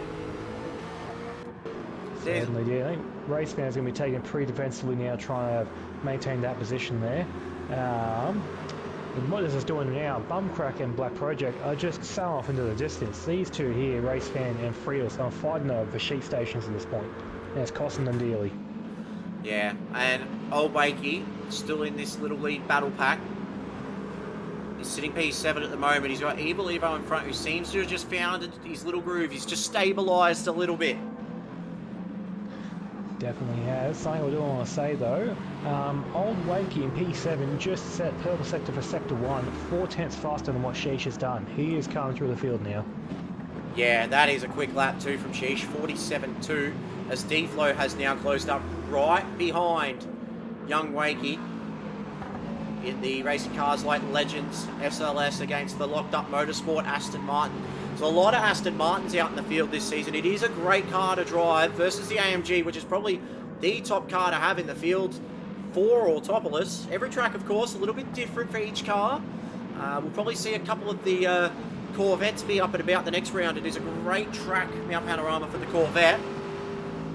That certainly is. Two massive straights, being Mountain Straight and Comrade Straight. That Corvette, given it a chance to stretch its legs, it will absolutely fly. But without a doubt, across top of the mountain, I'm sure you know, Karen, it's going to be very sort of understeery across the top, I imagine. Oh, Stickers, can he hold on? He's gone wide, he's off. Oh, Wakey's gone too. Oh no, Wakey was wide as well. And there's contact between the teammates. Wow, father-son just had contact. I tell you what, I do not want to be in the Wakefield household right now. Oh mate, Wakefield household, blocked up garage. Either or, mate, I do not want to be a part of that right now. It's going to be a lot of swearing, a lot of headsets being thrown, and, you know, possibly some tables broken. I tell you what, that will not go well for Wakey. He'll be very, very angry about that. Looks like he just understeered at the double left-hander. And he also followed... Oh, look at this battle pack. Bump cracks also being thrown around. So, locked up Motorsport here are being thrown around a bit into the cells. And looks like the key is being locked on them. As Felix now has a big look. But poor Stickers, as Bump crack's gone very wide. And Felix around the outside gets it done. What a move. Great move there from Felix there. And if you saw on the stream there, had the T1 race fan, the CP Aston made a move on Bumcrack, just clinical, up the inside, see you later, have a nice day. I tell you what though, Stickers, he just, yeah, looked like the rear end just stepped out on him and he just couldn't recover it, and then the one time he did recover it was too late. It was in the grass. But what that has done is put Evil Evo into P4 now, but this field is still pretty closed up. There's a gap between, certainly is. Like there's the gap between Wakey and Black Project at the moment, who's now in P7. But as Black Project, we've just put the commentator's curse on him a little bit, just goes wide. He's gathered it up. He's fine though, he's got a gap back to P8 being Race Fan there, so he's got some time, and Race Fan is being handled by Felix once again. I say Black Project should be fine for a little bit. He's going to have some couple of guys behind him and having a bit of a argy-bargy sort of match here. Black Project just keeps his eyes forward, he should be fine to maintain position. I'll tell you what, 3 Astons and a Corvette in a battle like this, it's a bit of a boxing match for Bumcrack and the Vet. The Aston is a weapon of a car. Stickers has already closed in that gap quite a bit to Bumcrack, but speaking of gaps, 3.5, 3.6 now to Jish, who is just looking very strong. I'm not sure what Jish and the guys at AEDST have done to that car, but they have made that car sing. My lord, he has seen some very good times. It is looking just cool, calm, collected, like he's driving it without even trying. That's the sort of car you want here. So just hitting 40 minutes now to go in the race. Still plenty of time in terms of strategy to be played out, tyre life, fuel, a long way to go, and of course the weather's an all-present thing. And So, it certainly is, Karen. As we saw at the start of the race, it was overcast. The sun has come back out now, but only 10 minutes in, I would not doubt the possibility of the overcast clouds coming back again, and possibly, very much possibly, them bringing some rain with it. yeah, and we saw early on the clouds were rolling around. It's cleared up a little bit at the moment. Of course, Lenocious, he's just on the grass a little bit there. They seem to be pushing quite hard at the moment to keep up with Gish. It's just been a bit of a struggle at the moment for a couple of these lead guys. They've gotten a rude awakening though with Gish's pace, especially in the qualifying trip. That 46.2 is just phenomenal stuff. Yeah, I can guarantee you I cannot achieve anything like that. That is an absolute blistering time there from Gish. But something I do want to say though, I notice this, he's going his rhythm now. He's pulled 2 seconds on D-Flow. So I reckon at this point he's going to be starting to close in on Gish. So I reckon this race isn't over yet. I notice he's going to be having, he's going to be seeing red mist, as you could say. He's going to be going for it, trying to catch Gish as quick as he can, try and give him a run for his money. Let him know that you're a new dog here, but you gotta respect the elders, mate. So speaking of money and how expensive everything is at the moment, what's the fuel situation looking like in the field? Let's start with Gish at the moment. He's 4 seconds ahead, world of his own at the moment. Yeah, starting with Gish, yes, definitely. He's been pretty good with his fuel, which in this day and age is very good for the wallets, and I'm sure the guys at AEDST will be very thankful for Gish for taking it easy on their wallets. Every dollar they can save put towards car development is very much appreciated. But currently, he is running about 2/3 of a tank. He's doing pretty right. Tyres, the fronts are a bit worn in comparison to the rears, but overall, nothing too bad. And he's just gone purple in the second sector too. Oh my word, this boy's fast. He's got no plans of slowing down, that fella. Got Lenocious in P2. Lenocious, yep, currently a touch less fuel, but the tyres are a touch better. So I'd say right now those two cars are pretty well even when you take everything into consideration. Going back to D-Flow, tyres about on par with Gish, no, a little bit worse than Lenocious, but his fuel is on par with Gish, so he's going to get a little bit of benefit back, kind of pissed off on Lenocious, so I reckon they'll close up when the pit window opens. Evil Evo, currently P4, same fuel range as D-Flow and Gish. Tyres about the same as well, which is pretty good to see across two different manufacturers, two different cars, to have sort of similar tyre and fuel wear ratios. Now, old Wakey here in the Chevrolet Corvette has definitely used a lot more fuel than the cars in front of him, getting close to the half a tank mark, but tyre-wise, pretty well on par with the cars in front. So he's going for a bit of grip beneath him, but he's going to have a longer pit stop, so he's going to have to push hard, try and mitigate that loss when the time comes. Young Wakey, my apologies. In the Aston there, same sort of fuel range, roughly about 2/3 of a tank. Tyres on the front are definitely more worn in comparison to the cars in front. He must be pushing that thing really hard, trying to make up for that mistake earlier on. Black Project now, once again in the Aston, same sort of fuel range, 2/3 of a tank. His tyres though, looking about the same as Young Wakey's. He has really been chopping those things, absolutely making them slide, making them cry. That's all good. Race fan now, touch less fuel, still about 2/3 of a tank, but still about a touch less. Front tyres are probably on par with the cars in front, such as Young Wakey. A little bit better than Black Project, but still not as good as some of the cars in front, some of the Mercedes, you could say. The sticker's P9, he's made some ground up, well done to him. Used a bit more fuel, in between 2/3 and half a tank quite neatly. Tyres though, looking better in comparison to the two cars in front of him. Still a bit of wear, but looking pretty alright. And we've got Mr. Bumcrack here, P10. He's got a bit less fuel, same as his locked up teammate in Old Wake in the Corvette. He is nearing the half a tank mark. He has really been drinking that. Tyre wise, he's used up the fronts a little bit, same sort of wear as Black Project and Race Fan in front of it, that sort of range there, but overall still looking alright. ran out the field, Fred's in the Aston. His fuel was probably the worst off of all the Astons, but still we're about the same mark. But his tyres, his front tyres, he's really been wearing those in. I'd argue he's got the worst in the field right now. And he's had a big moment somewhere along the line too, with a 58.2 last lap. So something's definitely happened in that hot little battle that we saw for the last skittle in the bag. He's dropped 5.8 seconds off the back of the pack, while sheesh, that gap has started to drop just a tiny bit now between himself and Lenocious. Definitely has. Linus has found about 1.5 tenths so far, so he's going for it. Comparing the last lap times though, Jish was a little bit faster. So I'm not sure where Lenocious is finding this time, but well done to him. Hopefully he can find it faster and give us a race to winner to commentate.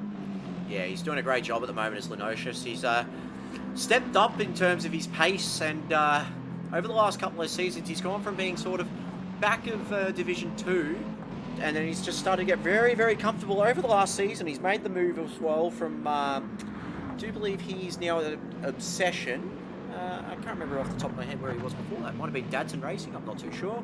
Might need some clarification in chat. Yep.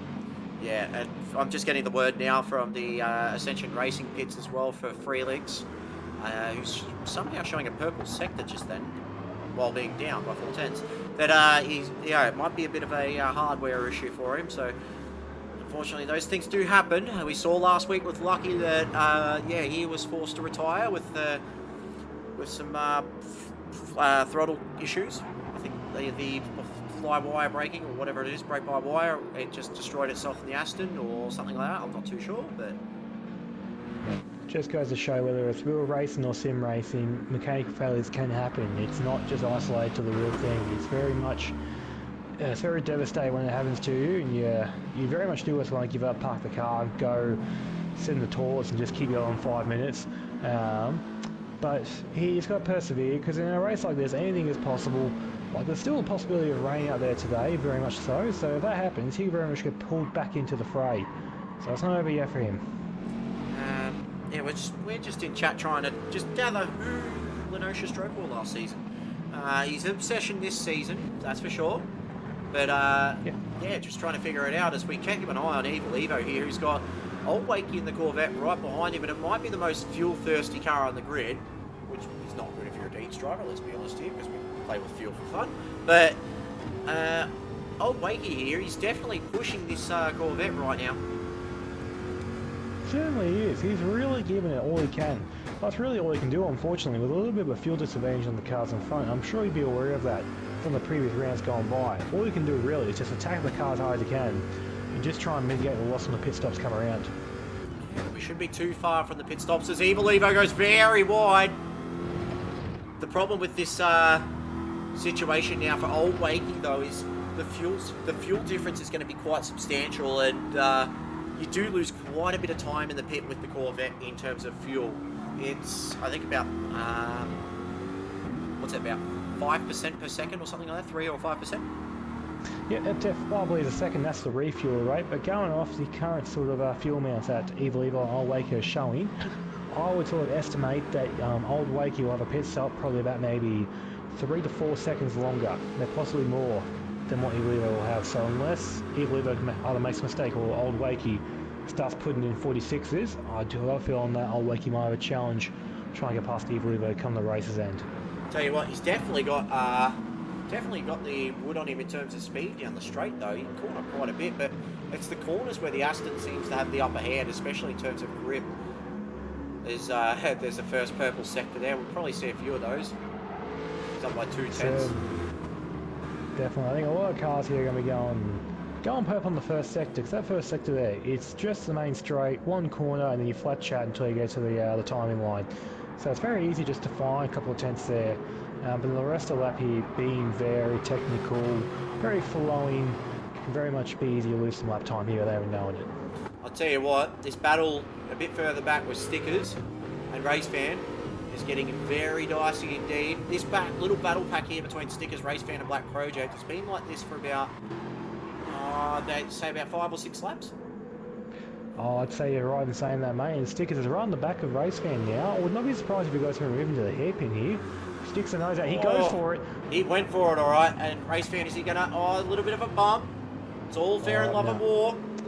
No, Sticker's out, parked on the apex, preparing to switch back. Well, good move from him. Great move. Yep, well done. Up to P7 now. He was 5 seconds off last place. His Black Project runs very wide. Seems to be struggling with understeer. Definitely. He was very much socially distant from the last apex there, but he managed to recover it. Keep persevering. Starting to cloud over a little bit in that part of the track. There's sunshine at the main straight. There's the gap between Jish and Lenocious, a little bit stagnant. 4.2 seconds to the good.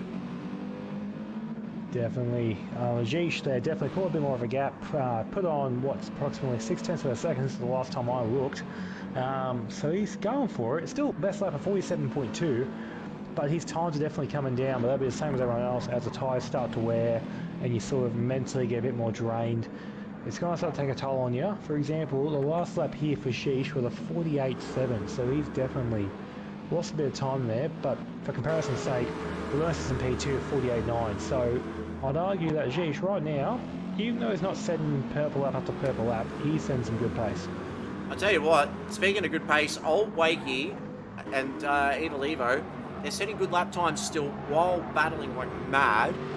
Old Wakey, he's, yeah, I think he knows his fuel compromised, but even so, he's still throwing haymakers at Evo here. It's going to be interesting to see what happens and if the tyres can hold on for the Corvette, especially the fronts. It's a very front-heavy car, this. It certainly is, but thankfully, tyre-wise, I feel the Aston and the Chevrolet Corvette should be pretty evenly matched. I think it more depends on the driver and the setup they've gone for. If they've gone for a more aggressive setup, like what they would in qualifying to get a good time, the tyres definitely going to die quicker, but from what I can tell here, they're both going for a pretty neutral setup, just trying to get a good speed in qualifying, but not just kill the tyres in 2 laps. So really, I feel they shouldn't really fall at the edge of a cliff anytime soon, and if they do, it'll probably be roughly the same time. Feel like young Wakey, P6 at the moment. He's got that 9-point gap in the championship, or 11-point gap, or 21-point gap. We've forgotten already what it is, but he's in a bit of a no-man's land situation at the moment. He's got 6 seconds in front of him to Old Wakey, so he clearly doesn't have the pace to run with these front runners. But not only that, he's 8 seconds in front of Stickers, who's got good pace at the moment. As Old Wakey had a big look there as we saw it towards the back of the straight. Certainly, and that's what the Corvette does. It finds a straight line, opens the taps, and just goes for it. But unfortunately, just coming out of that last corner, that being a long right-hander, that never seems to ram. That Corvette just doesn't like it, and the Aston can pull out just enough of a gap to maintain its position. Yeah, and if I'm going to be honest here, if I'm Old Wakey, just sit behind, save fuel. If you got that much of a deficit, and you know that the Corvette can use the fuel, then I'd probably just sit behind. If you know you've got pace on them, try and make it a bit more frugal. Don't want to lose too much time in the pits, otherwise you're really up you know what creek without a paddle. That's going to be the most difficult bit of all. Well, you can't mention as well, Quiet Chill we haven't talked too much about tonight. D-Flow P3 running his own race, absolutely doing a brilliant job. Well done to him. Yeah, he's doing a great job at the moment, and 2 seconds in front of Evo. He's got a bit of a gap to find to Lenocious, who seems to have just found his stride. That gap now up to 5 seconds between him and Jish. My lord, Jish, mate, you, sir, are putting on a show tonight. Holy. You almost swear his multi-class racing was how fast he's going. Ascension Racing may have just found themselves an absolute weapon.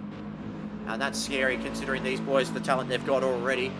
48.3 for that last lap. That's just phenomenal compared to Lenocious doing a 49.2. That's a second right there.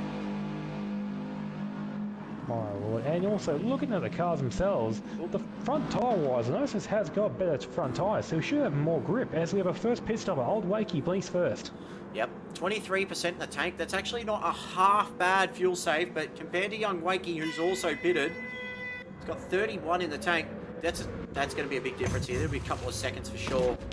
Yeah, but that's nearly 10 litres. I'll not be surprised if young Wakey jumps his old man here in the pits. Yeah, and I also wouldn't be surprised if young Wakey short fuels here. But in saying that, old Wakey's going to have to put a fair bit in the tank to make it home if he wants to push the whole way. And with the Corvette, if you're going to put more fuel in the car, as old Wakey's gone, there we go. Yeah. So, yeah, they're within earshot of each other. Oh wow, okay. I'm not sure how that's playing happened now. I thought old Wakey would have been absolutely solid for chips there in the pits, but he's absolutely made a good run there. 2 seconds on his young fella. I thought this would be a lot closer. Yeah, so it looks like it's advantage old Wakey at this point, but young Wakey's got good pace, and we saw that. Early pace. Oof, a little bit of an oversteer moment though. On cold tyres, he's just going to baby them in, take his time. I don't think he's going to baby them in by the looks of the body language of the car. No, at all. Can't afford to at this track here with the situation he's currently going on. If he doesn't attack from the get-go, he's going to lose precious time. It's just going to hurt him even more in the championship standings. And here comes our leader. He's going to come into the pits now. He's taken that beautifully, that pit entry, and good fuel save as well. Will Lenosius go around again? No, Lenosius comes in. Oh, wow. Jeez has also got a fuel advantage on him. Yep, the whole field's coming in. D-Flow's coming in. Evil's coming in. Will Stickers go around again, though? Because we've seen the strategy last week where a few of the cars went late. They went to lap 17. Ricky Bobby, it paid off dividends for him with the podium. And it looks like Stickers is coming in as well. Will Race Fan come in? Yes, he will. Looks like Black Project Felix is coming in as well. So we're going to keep our eyes on old Wakey here and see exactly whereabouts he will come in. He is the first of the guys to pit. It looks like D-Flow's come out ahead of Evil Evo. And that gap has definitely shrunk quite a bit. Old Wakey, he might have just lost out on time a little bit, but I'll tell you what, Evil Evo has made a big gain. And he is right behind D-Flow now. Certainly is. 0.6 of a second now. That is within slipstream range. D-Flow, if you weren't stressing before, now's the time to start stressing. You've got an Aston Martin there on your tail giving you grief. And the big thing as well is with Evil Evo, he knows how to play the strategic game. He can... Oh, D-Flow! Massive amount of oversteer on the exit of the second hairpin. Held it very, very well, but you can tell he's definitely under pressure at the moment. The front just complaining a little bit. Tyres will not be up to temp. And it seems like that Aston Martin very good on its tyres at the moment. As Lenosius, he's 5.8 seconds ahead of D-Flow, but Jeesh has made even a bigger gap now. It's 9.6 seconds. I would not be surprised if he puts in a best race lap here in the 46s. Yeah. He is setting some magnificent times. And look, a 10-second gap, or near on 10 seconds I should say, is absolutely phenomenal in this calibre of field. Especially with over 20 minutes to go. I'll tell you what, the fat lady might not be singing, but she might be just humming a few bars by the looks of things. Yep. Well, vocal coach will be going through the warm-ups with her. She'll be lubricating her vocal box, or voice box I should say. She'll be getting ready. Yeah, and Lenosius in a bit of no man's land as well now. P2 looking a little bit more secure, but the battle for third rages on. D-Flow's just... body language of that car, it's just not wanting to comply on cold tyres. Evil Evo just behind him. Something I do want to point out really quickly, just having a look at the top three here. Lenosius definitely, I'd really argue, overfueled. He has literally put more fuel than Jeesh and D-Flow around him. Even Evil Evo and Old Wakey, but he is really dropping qualifiers the rest of this race, Lenosius. So that 9 second gap may seem intimidating, but Jeesh is going to be taking pretty easy just trying to conserve fuel, while the guys in Obsession must have found a secret supply of money to buy some fuel with, and Lenosius filled the tank almost right up, and he's going for it to the end. I'll tell you what though, Evil Evo, just on that, the end of Sector 1 / start of Sector 2, that right-hander then, he nearly put it into the grass with that understeer. That could have been extremely dangerous, and oh boy, if you want if we want P3, D-Flow's doing a fantastic job though, and if I know D-Flow as well as I do, which I do, D-Flow will be just looking after that car, just using what needs to be used, looking after what needs to be looked after, and he's a M3 champion for a reason, is D-Flow. Certainly is, definitely, as you know, because he finished second to him anyways. Yeah, let's not go there. D-Flow's going to be taking it very easy. He's not going to be looking in the mirrors too much. He's going to be looking at his lines, his brake markers, just maintaining a good rhythm. Until he literally gets a mirrorful of Aston Martin coming down that main straight, he's not going to be stressed. He's going to be taking it easy. He's just going to be relaxed and just cruising along with those window wipers still going, just drying off the dry windshield. I tell you what, the gap between old and young Wakey has gotten a little bit bigger at the moment, 2.8 seconds. And if you're young Wakey here, you're leading the championship, your rivals are a little bit further back, you'd be playing a bit of a safe game. You just play the long game. Think of the championship. Won't be such a bad thing finishing 6th. You still had a good haul of points. The lead might come down a little bit, but this will be his... If the drop count round comes into it and his lowest result is 6th, that's enormous. That would be a great way in the season, really, to have your worst result be a 6th place. I'd be stoked if I got that. So really, and like everyone would know here, not every car's going to be competitive every round, and sometimes you might be feeling it when the time comes for racing. So this could be just his day where he just relaxes right off the round, come the season's end, forget about it, and just worry about every other good result he's got in the championship sort of talking there. Just down the back of the pack towards a little bit, give the guys a bit of TV time here, and there's a little good battles starting to form. Stickers has cleared Race Fan, so Race Fan might have put a bit more fuel into the car. 47.9 from Race Fan there, so it's a good lap. He's got Black Project a couple of seconds behind him in that absolutely gorgeous black light ammo Aston Martin. I nearly forgot what for. I thought it was a Ford for a sec. Freelix there in P10 at the moment, and he's got Bumcrack only a second and a half behind. It's been a rough introduction to Sector 1 for Freelix, I feel, but slowly but surely getting used to it. As the longer the race goes, the better it gets for him as it starts to cloud over a little bit. Oh, I hope it rains. Definitely very overcast now. I can almost see like a hint of a mist in sort of the distance there. I don't want to pray for rain because I make the drivers here sort of the situation a bit harder, but for us at home and for us commentating here, it'll be very interesting to see how the drivers react to a bit of water. Yeah, the gap 10.2 seconds now between Sheesh and Lenocious. Lenocious in a world of his own, but the battle for third, still a hot pocket. D-Flow still got the wipers going. He's P3 at the moment. Evil Evo trying his utter damnedest to get it. He's using quite a lot of car to get there. Set a 47.5 last lap, so there's definitely plenty of pace. So we're on board with the Doghouse Motorsports Aston Martin.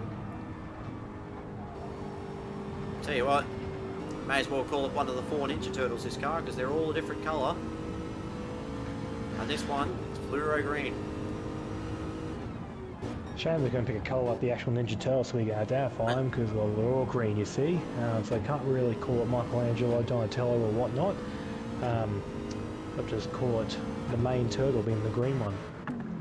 Yeah, and it's a bit of a gap back to old Wakey, but the upside for these two at the moment is they can battle and they can scrap for a good 17 minutes. And being around these two drivers, they know how to fight, they know how to win. They also know how to defend, they know how to keep it clean, and that's one of the biggest things about Sector 1 is clean, hard, fair racing. That's what we pride ourselves on. Yeah, something I didn't pick up until just now. New fastest lap of the race. Geesh with a 46.5. My lord. Yuck. That is just incredible pace. It really is. As the sun's starting to lift on the main straight a little bit. There's still a little bit of a fog around though. I think the drivers here might have escaped a bit of rain for now. It seems to have cleared up, but still, a bit less than 20 minutes to go. A track like this, a place like this, anything is certainly possible. Yep, and there's still plenty of time for something to happen as well. Stickers, he needs a bit of divine intervention here. He's got the pace. Fastest lap of a 47.7. And wonder if he's still reeling from the effects of qualifying when it went into the wall on him. Possibly would be. The guys at Dadson would have definitely fixed that car up or spick and span brand new, but mentally you never really recover from a crash generally. You sort of take it to be easy through that section and across most of the track once you have a crash. It's very distracting when you have an accident. So it just puts you off your game for the whole race and possibly even for future races to come if you come back here. It could be flying a toll on him, but currently P7, 7 seconds on the way to 5th, 6th and 8th. Really? He's in a good position here just to take it easy. I think that's just a little bit of motivation Evo needed. D-Flow went very wide on the exit of the right-hander coming downhill. I'll tell you what, that gap has definitely closed up a little bit. Seemed like D-Flow had it a little bit more stabilised, but just seems little moments where the car just wants to go off. Yeah, Mercedes might not be quite a temp yet. It might have a few more laps for the tyres to get into the optimum range, but that Doghouse Aston Martin seems to be firing on all cylinders right now. He is well and truly on the hunt for P3, Evo is. You'll be able to tell if that car is actually pushing up very hard, because the time between them will come down very significantly. It's not coming down at all, actually. So it looks like Evo might be just playing the safe game. He might be just saving a little bit of fuel and tyres, making the Mercedes work a little bit. I do argue it's well possible that Mercedes might be tuned up for a bit of straight line speed to try and sort of prevent any sort of attack on the main straight, because it's very easy to overtake someone in a straight line, just go pull the side of them, but through the corners, whether your car's good at corner or not, it's very hard to make a move stick there. As I know for a fact from my many years racing in Sector 1 and beyond, overtaking in corners is much harder than overtaking on a straight. Yeah, and it's going like there's still plenty of time on either of these guys' sides to actually make something happen as well. The gap between D-Flow and Evil now has just gone out a bit, over a second now. So Evo definitely had a bit of a moment. As is, I think, down the field, Race Fan, who the gap between himself and Black Project nearly closed up. Definitely. The field here is starting to really spread out. Like P11 and P10 of Bumcrack and Fields respectively, they've got 4 seconds between them either way. And then you got really Black Project and Race Fan, 1.5 seconds between them for 9th and 8th. The first real battle you get on track is going to be Evil Evo and D-Flow for the podium. Everyone else is pretty well spread out this time. Yeah, and it seems like in the first 2 sectors, D-Flow just gets away a little bit, but then it comes back in the final sector. Might be a little bit of understeer curving in on that Mercedes in that final sector. And the final sector is the easiest place to lose time as well. You can lose up to a second if you've got chronic understeer issues in the car, and that's a cause for concern, especially late in the race when you've got no front-end grip. You want to have it there. They definitely do, and just have a look at the counts as well, how they sort of take that main straight there. It does appear that the Aston's got a longer gear ratio in comparison to the Mercedes, which the longer gear ratio will help for straight line speed, but I'd nearly argue a track like this where there's only really one opportunity to use that straight line speed, probably a bit of a interesting choice, but simultaneously the longer gearbox will help save tyres, like not putting as much torque through the rear wheels instantaneously. Also will help your fuel conservation. But yeah, very interesting to run a longer gearbox at this sort of track here. Yeah, and I think old Wakey, he's just settled in, found his own little gap. The fuel situation definitely compromised him. Certainly has, unfortunately. But yeah, it just seems like can't really catch back up to this battle between Evil Evo and D-Flow. And I'll tell you what, D-Flow gets this podium here. It'll be a great result for RCLL and for D-Flow himself. It'll be a good return drive, but Evil Evo is not a slouch. He's quick. Something I do want to point out as well, he's a little bit behind, but if D-Flow and Evil Evo have it come together or really start to go hammer and tong at it, old Wakey is currently 5 seconds behind him. With that Corvette being an absolute straight line monster, if he gets near them on that main straight, he'll easily go for a move. Yeah, and he's not afraid to send it either. He's one of those people that just, he's very cold, calculated with his moves, and he is not afraid to battle. But that being said, most of Group B, if not all of it, is not afraid to battle at all. Certainly not. The guys in Group B Division 2 here, they are very much playing for keeps every time they come out on track here. Yeah, I agree. It just seems like the weather, just every now and again, clears up, and then the clouds start to threaten over once again. Yeah, look up in the sky here in lovely Autopolis, Japan. There's a few grey clouds still around, but the sun has managed to peek through once again. A little bit of blue in the sky. I've got a feeling the boys here might have gotten away with it for now once again. But 10 minutes to go, I've got a feeling unless the rain comes in very late, they should be able to get away with it. Yeah, agreed. And keeping an eye as we watch Black Project here, he's 1.4 behind race fan at the moment. I think a few of these guys might have set their cars up for the rain if it did hit, and it might have compromised them. Certainly understandable they're setting up for the rain, because you never know. If you have a car set up for the dry, it's not very often it's going to be really equipped well for the wet. As you said in the previous race there, you really generally want like a lot softer car, one that understeers, one that sort of delivers power nice and slowly, so just you can not wheel spin, not oversteer, just take it nice and easy around a wet track. But yeah, unfortunately doing that, having a wet setup on the dry really hurts you hard. So with 10 minutes to go, just do a quick run through of the field. Sheesh, 11.4 to the good in the Bavarian Banana. Lenosius in second at the moment. 10 seconds behind him is Deflo in this battle with Evil Evo for P3. These two fighting like absolute maniacs at the moment. Who's going to blink first? Got old Wakey, who's 5.7 seconds behind, but if those two in front, they do have a bit of a collision. Old Wakey's there. Our championship leader, young Wakey, 6 seconds behind him.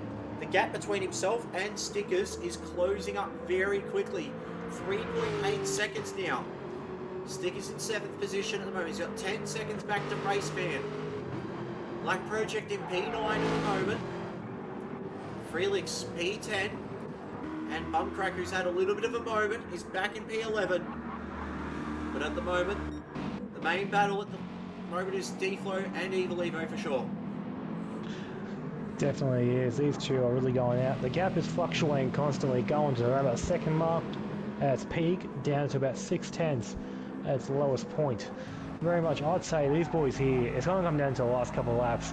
I'd argue at this point, they're both just trying to wear down each other's nerves, just sort of make their presence known, try and force a mistake and try and filter the way through. But right now, definitely, advantage is in the hands of Deflo with the track position in front. As long as he can keep it that way, he'll be fine.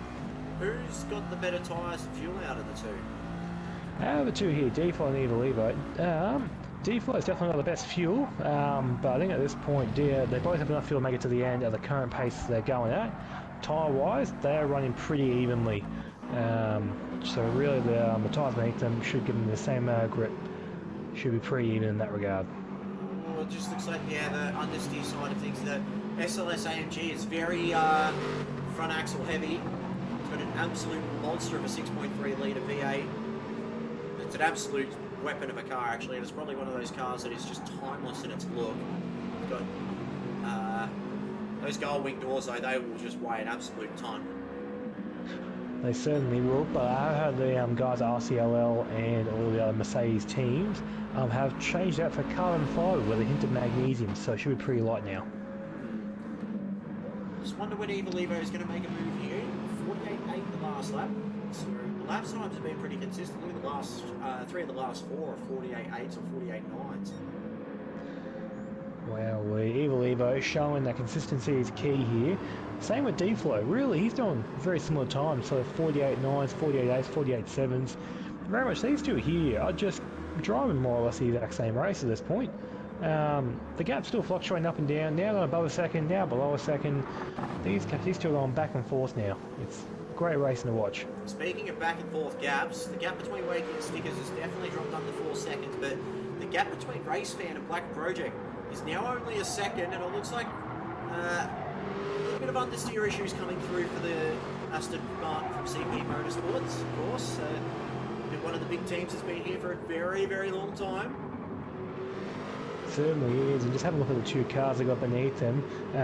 Black Project does have a fuel advantage, but Race Fan has a tyre advantage, so very much he could be on here if something happens, but I think both of them should have enough fuel to make it to the end. It's the tyres that are going to be the crucial factor here. If Race Fan makes a mistake and really flat spots them or wears them out, gets them dirty or anything like that, Black Project will be in with a real shake here for P8. Yeah, agreed. And not only that, it's two very popular teams, CP and Blacklight. One team, of course, had a lot of success at the very start. Then we had a massive period of dominance from CP, and now both teams have got top tier drivers. They've both got very highly decorated and organised squads. Certainly do. Yeah, Certainly do. these other new teams on the block are definitely throwing haymakers at these established teams that have been around for quite a while now. Definitely, I'd say Ascension and Doghouse are the two that are really making a stamp on the league at the moment, as Evil Evo has dropped back from D-Flow. Certainly has. Evil Evo must have made a mistake there. Looking at the previous lap times, D-Flow was 0.4 of a second faster, so definitely something's happened there at Evil Evo, but not ever yet. He's shown that he can maintain good pace in comparison to D-Flow, so I'd argue that all Evil Evo needs to do is just put in a few good laps here, get himself back within the 1 second mark, and then he's back in the game. Yep. As for Lenocious, P2, I feel for Lenocious this is more about the championship tonight. He's a few points behind, but with a result like this, coupled with the fact that Young Wakey is down in P6 at the moment, that'll close the gap right in, and Lenocious does have the pace and potential to be at the very least mid-pack of Group 1. Agreed, he definitely does. I'll really argue that next round, if he puts on a showing like this, there could be some conversation with the stewards and the race organisers as to possibly moving him up to the next tier. Yeah, and I think that'll be the goal for quite a few of these drivers in this league, especially the likes of Lenocious, who is looking to improve constantly, and D-Flow, who's been there. He's won races in Group A, but not only that, wants to prove that he's still got the pace to do it. Then you got the likes of Evil Evo, who's fought for championships and stuff in the Super 2s and the Porsche Super Cups, and has the pace now to run in the Group Bs. He could do very well in the top tier. It all depends on what happens, as the gap between Wakey and Stickers has closed up quite considerably. It's just over 2 seconds now. Stickers here, he's putting on a bit of form here. Yep, 2 second gap as he said, and that gap, from what I can tell, is definitely closing. Yeah, but look at the last lap, 1.4 seconds taken out of that gap. That's phenomenal. Wowee. Great work there from Stickers. He is coming with a vengeance. Dadson versus Locked Up. That's going to be an interesting little battle, as Stickers, he's 1.8 behind. Still 3 minutes left, so we'll probably get 2, maybe 3 laps. I reckon so, you're right there. Just have a look at the 2 cars beneath them. Young Wakey has got a bit more fuel, but that's not relevant right now. Fuel is no longer an issue, but tyres, oh my, tyres, Stickers has well and truly got an advantage there. Young Wakey shouldn't get a puncher, he should be fine for that, but that understeer is going to start kicking in real soon. And I think with Stickers as well, it's a case of what could have been had that accident not happened at the third sector, where the car went off, and he just saved it, but by the time he'd saved it, the front tyres were in the grass, and Wakey went off with him as well. As we look back at Race Fan and Black Project, and these two, yeah, that's well and truly close right up. Race Fan's only barely, not even a second. Look at that, they're just within earshot of each other now. Yep, no problem looking at the gaps on the time monitors, mate. We can see the gap clear as day. Oh, Race Fan he pulled it up very early there. Black Project's not going to be happy here. He's probably going to be seeing the red mist, and look at the positioning of the car. The Race Fan's Aston's he's braking very early. He must be compromised on fuel. He has to be. Fuel-wise, no. These two actually run pretty evenly. These two are not doing too bad at all. I think it's just more Race Fans just trying to conserve the car, make sure he's got enough tyre life in him for the last lap so he can really defend his heart out. But really, I'd argue this main straight here coming onto it, Black Project, if he doesn't go for a move into turn 1, I'll lop off my left nut.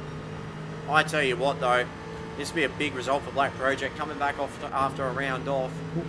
The yellow flag at T1 there, yellow flag at T1, see if we can find who's off. I did not see who that was, unfortunately. Young Wakey had an off. Oh no, and he has too, a big off, because Stickers is 5.8 seconds ahead. What? And Young Wakey's tyres are going to be very dirty now. I didn't see what happened there, I just saw the yellow flag in the distance as Race Fan and Black Project were going down to T1.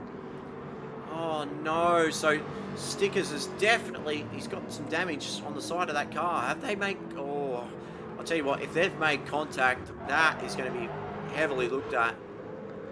Certainly is. We'll put it forward to the stewards at the end of this race here to investigate it.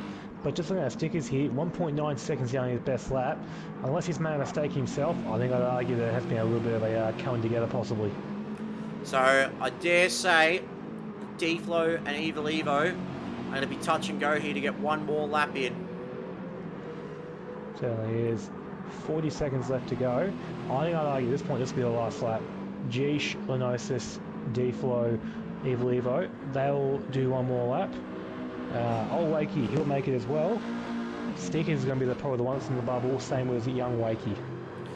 Yeah, so I dare say we saw how quick Stickers was catching young Wakey, and there is damage on the left-hand side of that car. Whether there's been contact or not, that is going to be the deciding factor. That's going to be that's going to be huge. As our championship leader, he is going to go around for one more lap, is he? He is. The final lap now. So as Race Fan and Black Project come across the line, a little bit of a drag race here. Race Fan wins out this time around. Race Fan P8, Black Project P9, Freelix P10. Nice little recovery drive there after his instance at the start. And round up the field, coming around the last corner, we got Mr. Bumcrack, aka the plumber in the Corvette. Nice, consistent drive. But back up the front now, and well, Ascension Racing, the new kids on the block, they've got one of the best driver lineups in all of Sector 1. They've got one of the very fastest guys in all of Sector 1 in D-Stick Andrew Adams leading this team on a charge, and now they have unveiled another brilliant driver. He absolutely dominated qualifying. He's made this race his own. Sheesh. The whole field says sheesh. You'll win this one at Autopolis. What a drive. Well done, Sheesh. Great drive, mate. Lenocious P2 in a world of his own. This will do his championship a world of good. Been a clean pair of heels. And for Obsession Motorsports, second place. You can't go wrong with that. P2. Definitely a battle for the podium though, still on. The gap between D4 and Evil Evo is about half a second. Tell you what, they've been joined at the hip all race, but D-Flow P3, it'll be wrapped with that. Evil Evo will take P4. Old Wakey, fuel compromised in the Corvette. He'll take P5, he'll be happy with that. Stickers in P6. We're not sure what's happened. We're not sure if contact was made. But it'd be a case of what could have been with the drama when he fell off. P6, young Wakey P7, but massive congratulations goes to our winner, Jeesh Lol. Just a dominating drive. I'll tell you what, he's going to be very, very hard to beat in Division 2, so we'll just save the replay. But yeah, what a race. Sheesh in first position. He just absolutely dominated that one. He certainly did. Led from the front, led every lap, and didn't look back. Well done to him and all the guys at Ascension Racing, I should say. But now, something I do want to point out.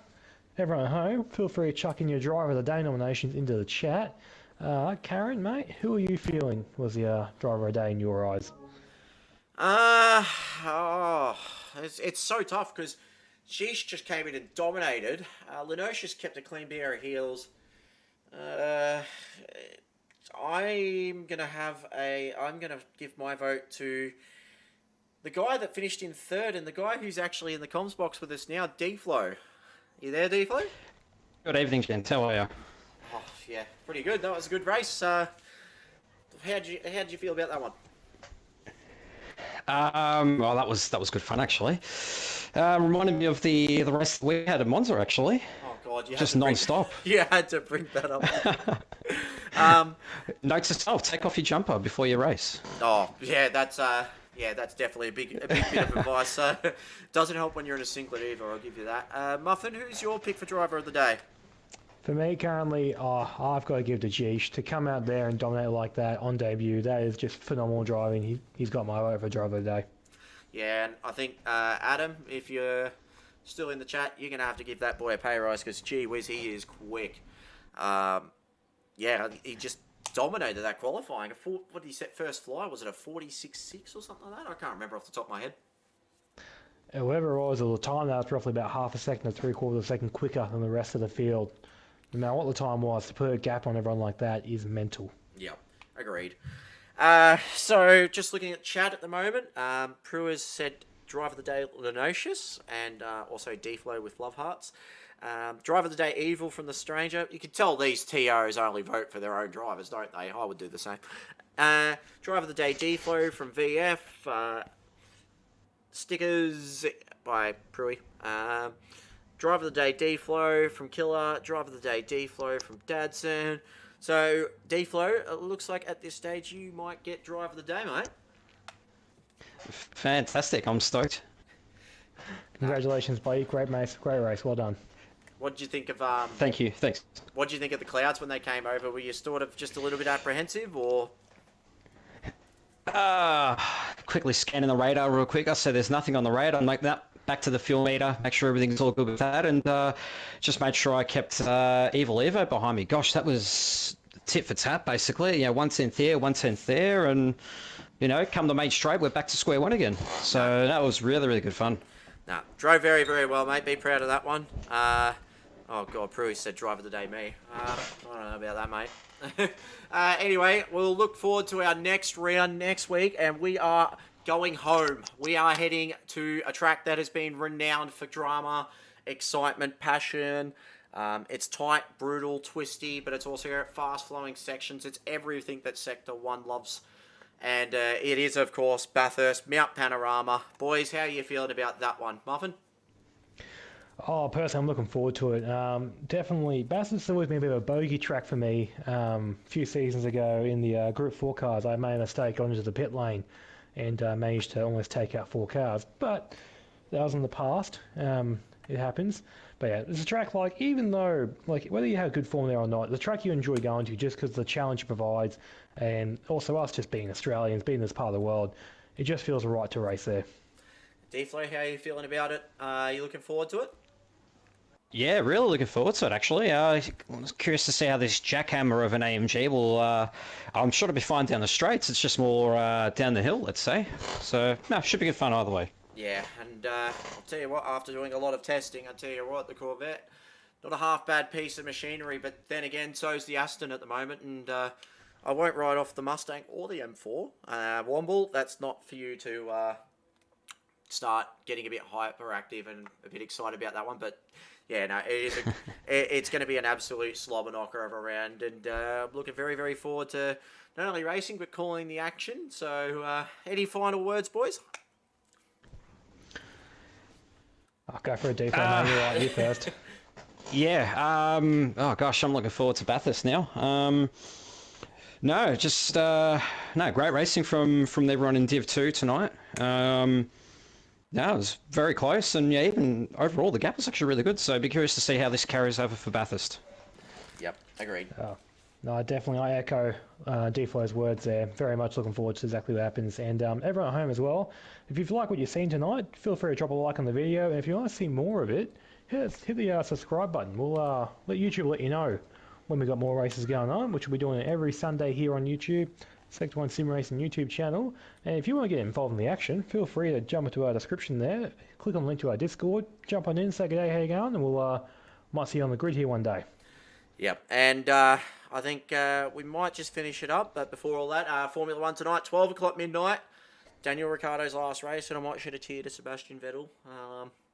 That's going to be a very emotional night, it is. We've also got the Formula 2 feature race, I think might be happening now, I'm not too sure. Apart from that, thanks to everybody that's tuned in tonight. Chat's been fantastic. It's been flowing. It's been great. The banter's been good. Big thank you to every single one of our drivers that have been competing tonight. They've all put on a show, Div 4, Div 2. I know the Div 4 field was a little bit short, but you still gave us some great racing and some great excitement. Massive thanks as well to Knuckles, who did the 4th division race. He was in the box for a bit, but I think he sent the Stig, I don't know. He also had a cold, but also big thanks to Muffin for hosting Div 2 tonight. You're welcome, mate, anytime. I love jumping in the com box here, mate, with a cool glass of water next to your multitude of D's cans. It's lovely up here. And of course, thanks to D-Flow as well for jumping in the box tonight. Great drive tonight, as is everyone else. No worries, anytime, thanks. we will call it a night tonight. I am Brent, aka Karen Unleashed. It has been a great night of racing. We look forward to seeing you at Bathurst, the home of Sector One, the amazing place that we call the Mountain. And who's going to take it out? We will find out next week. But have a great night, guys. So long. We will see you next week on Sector One.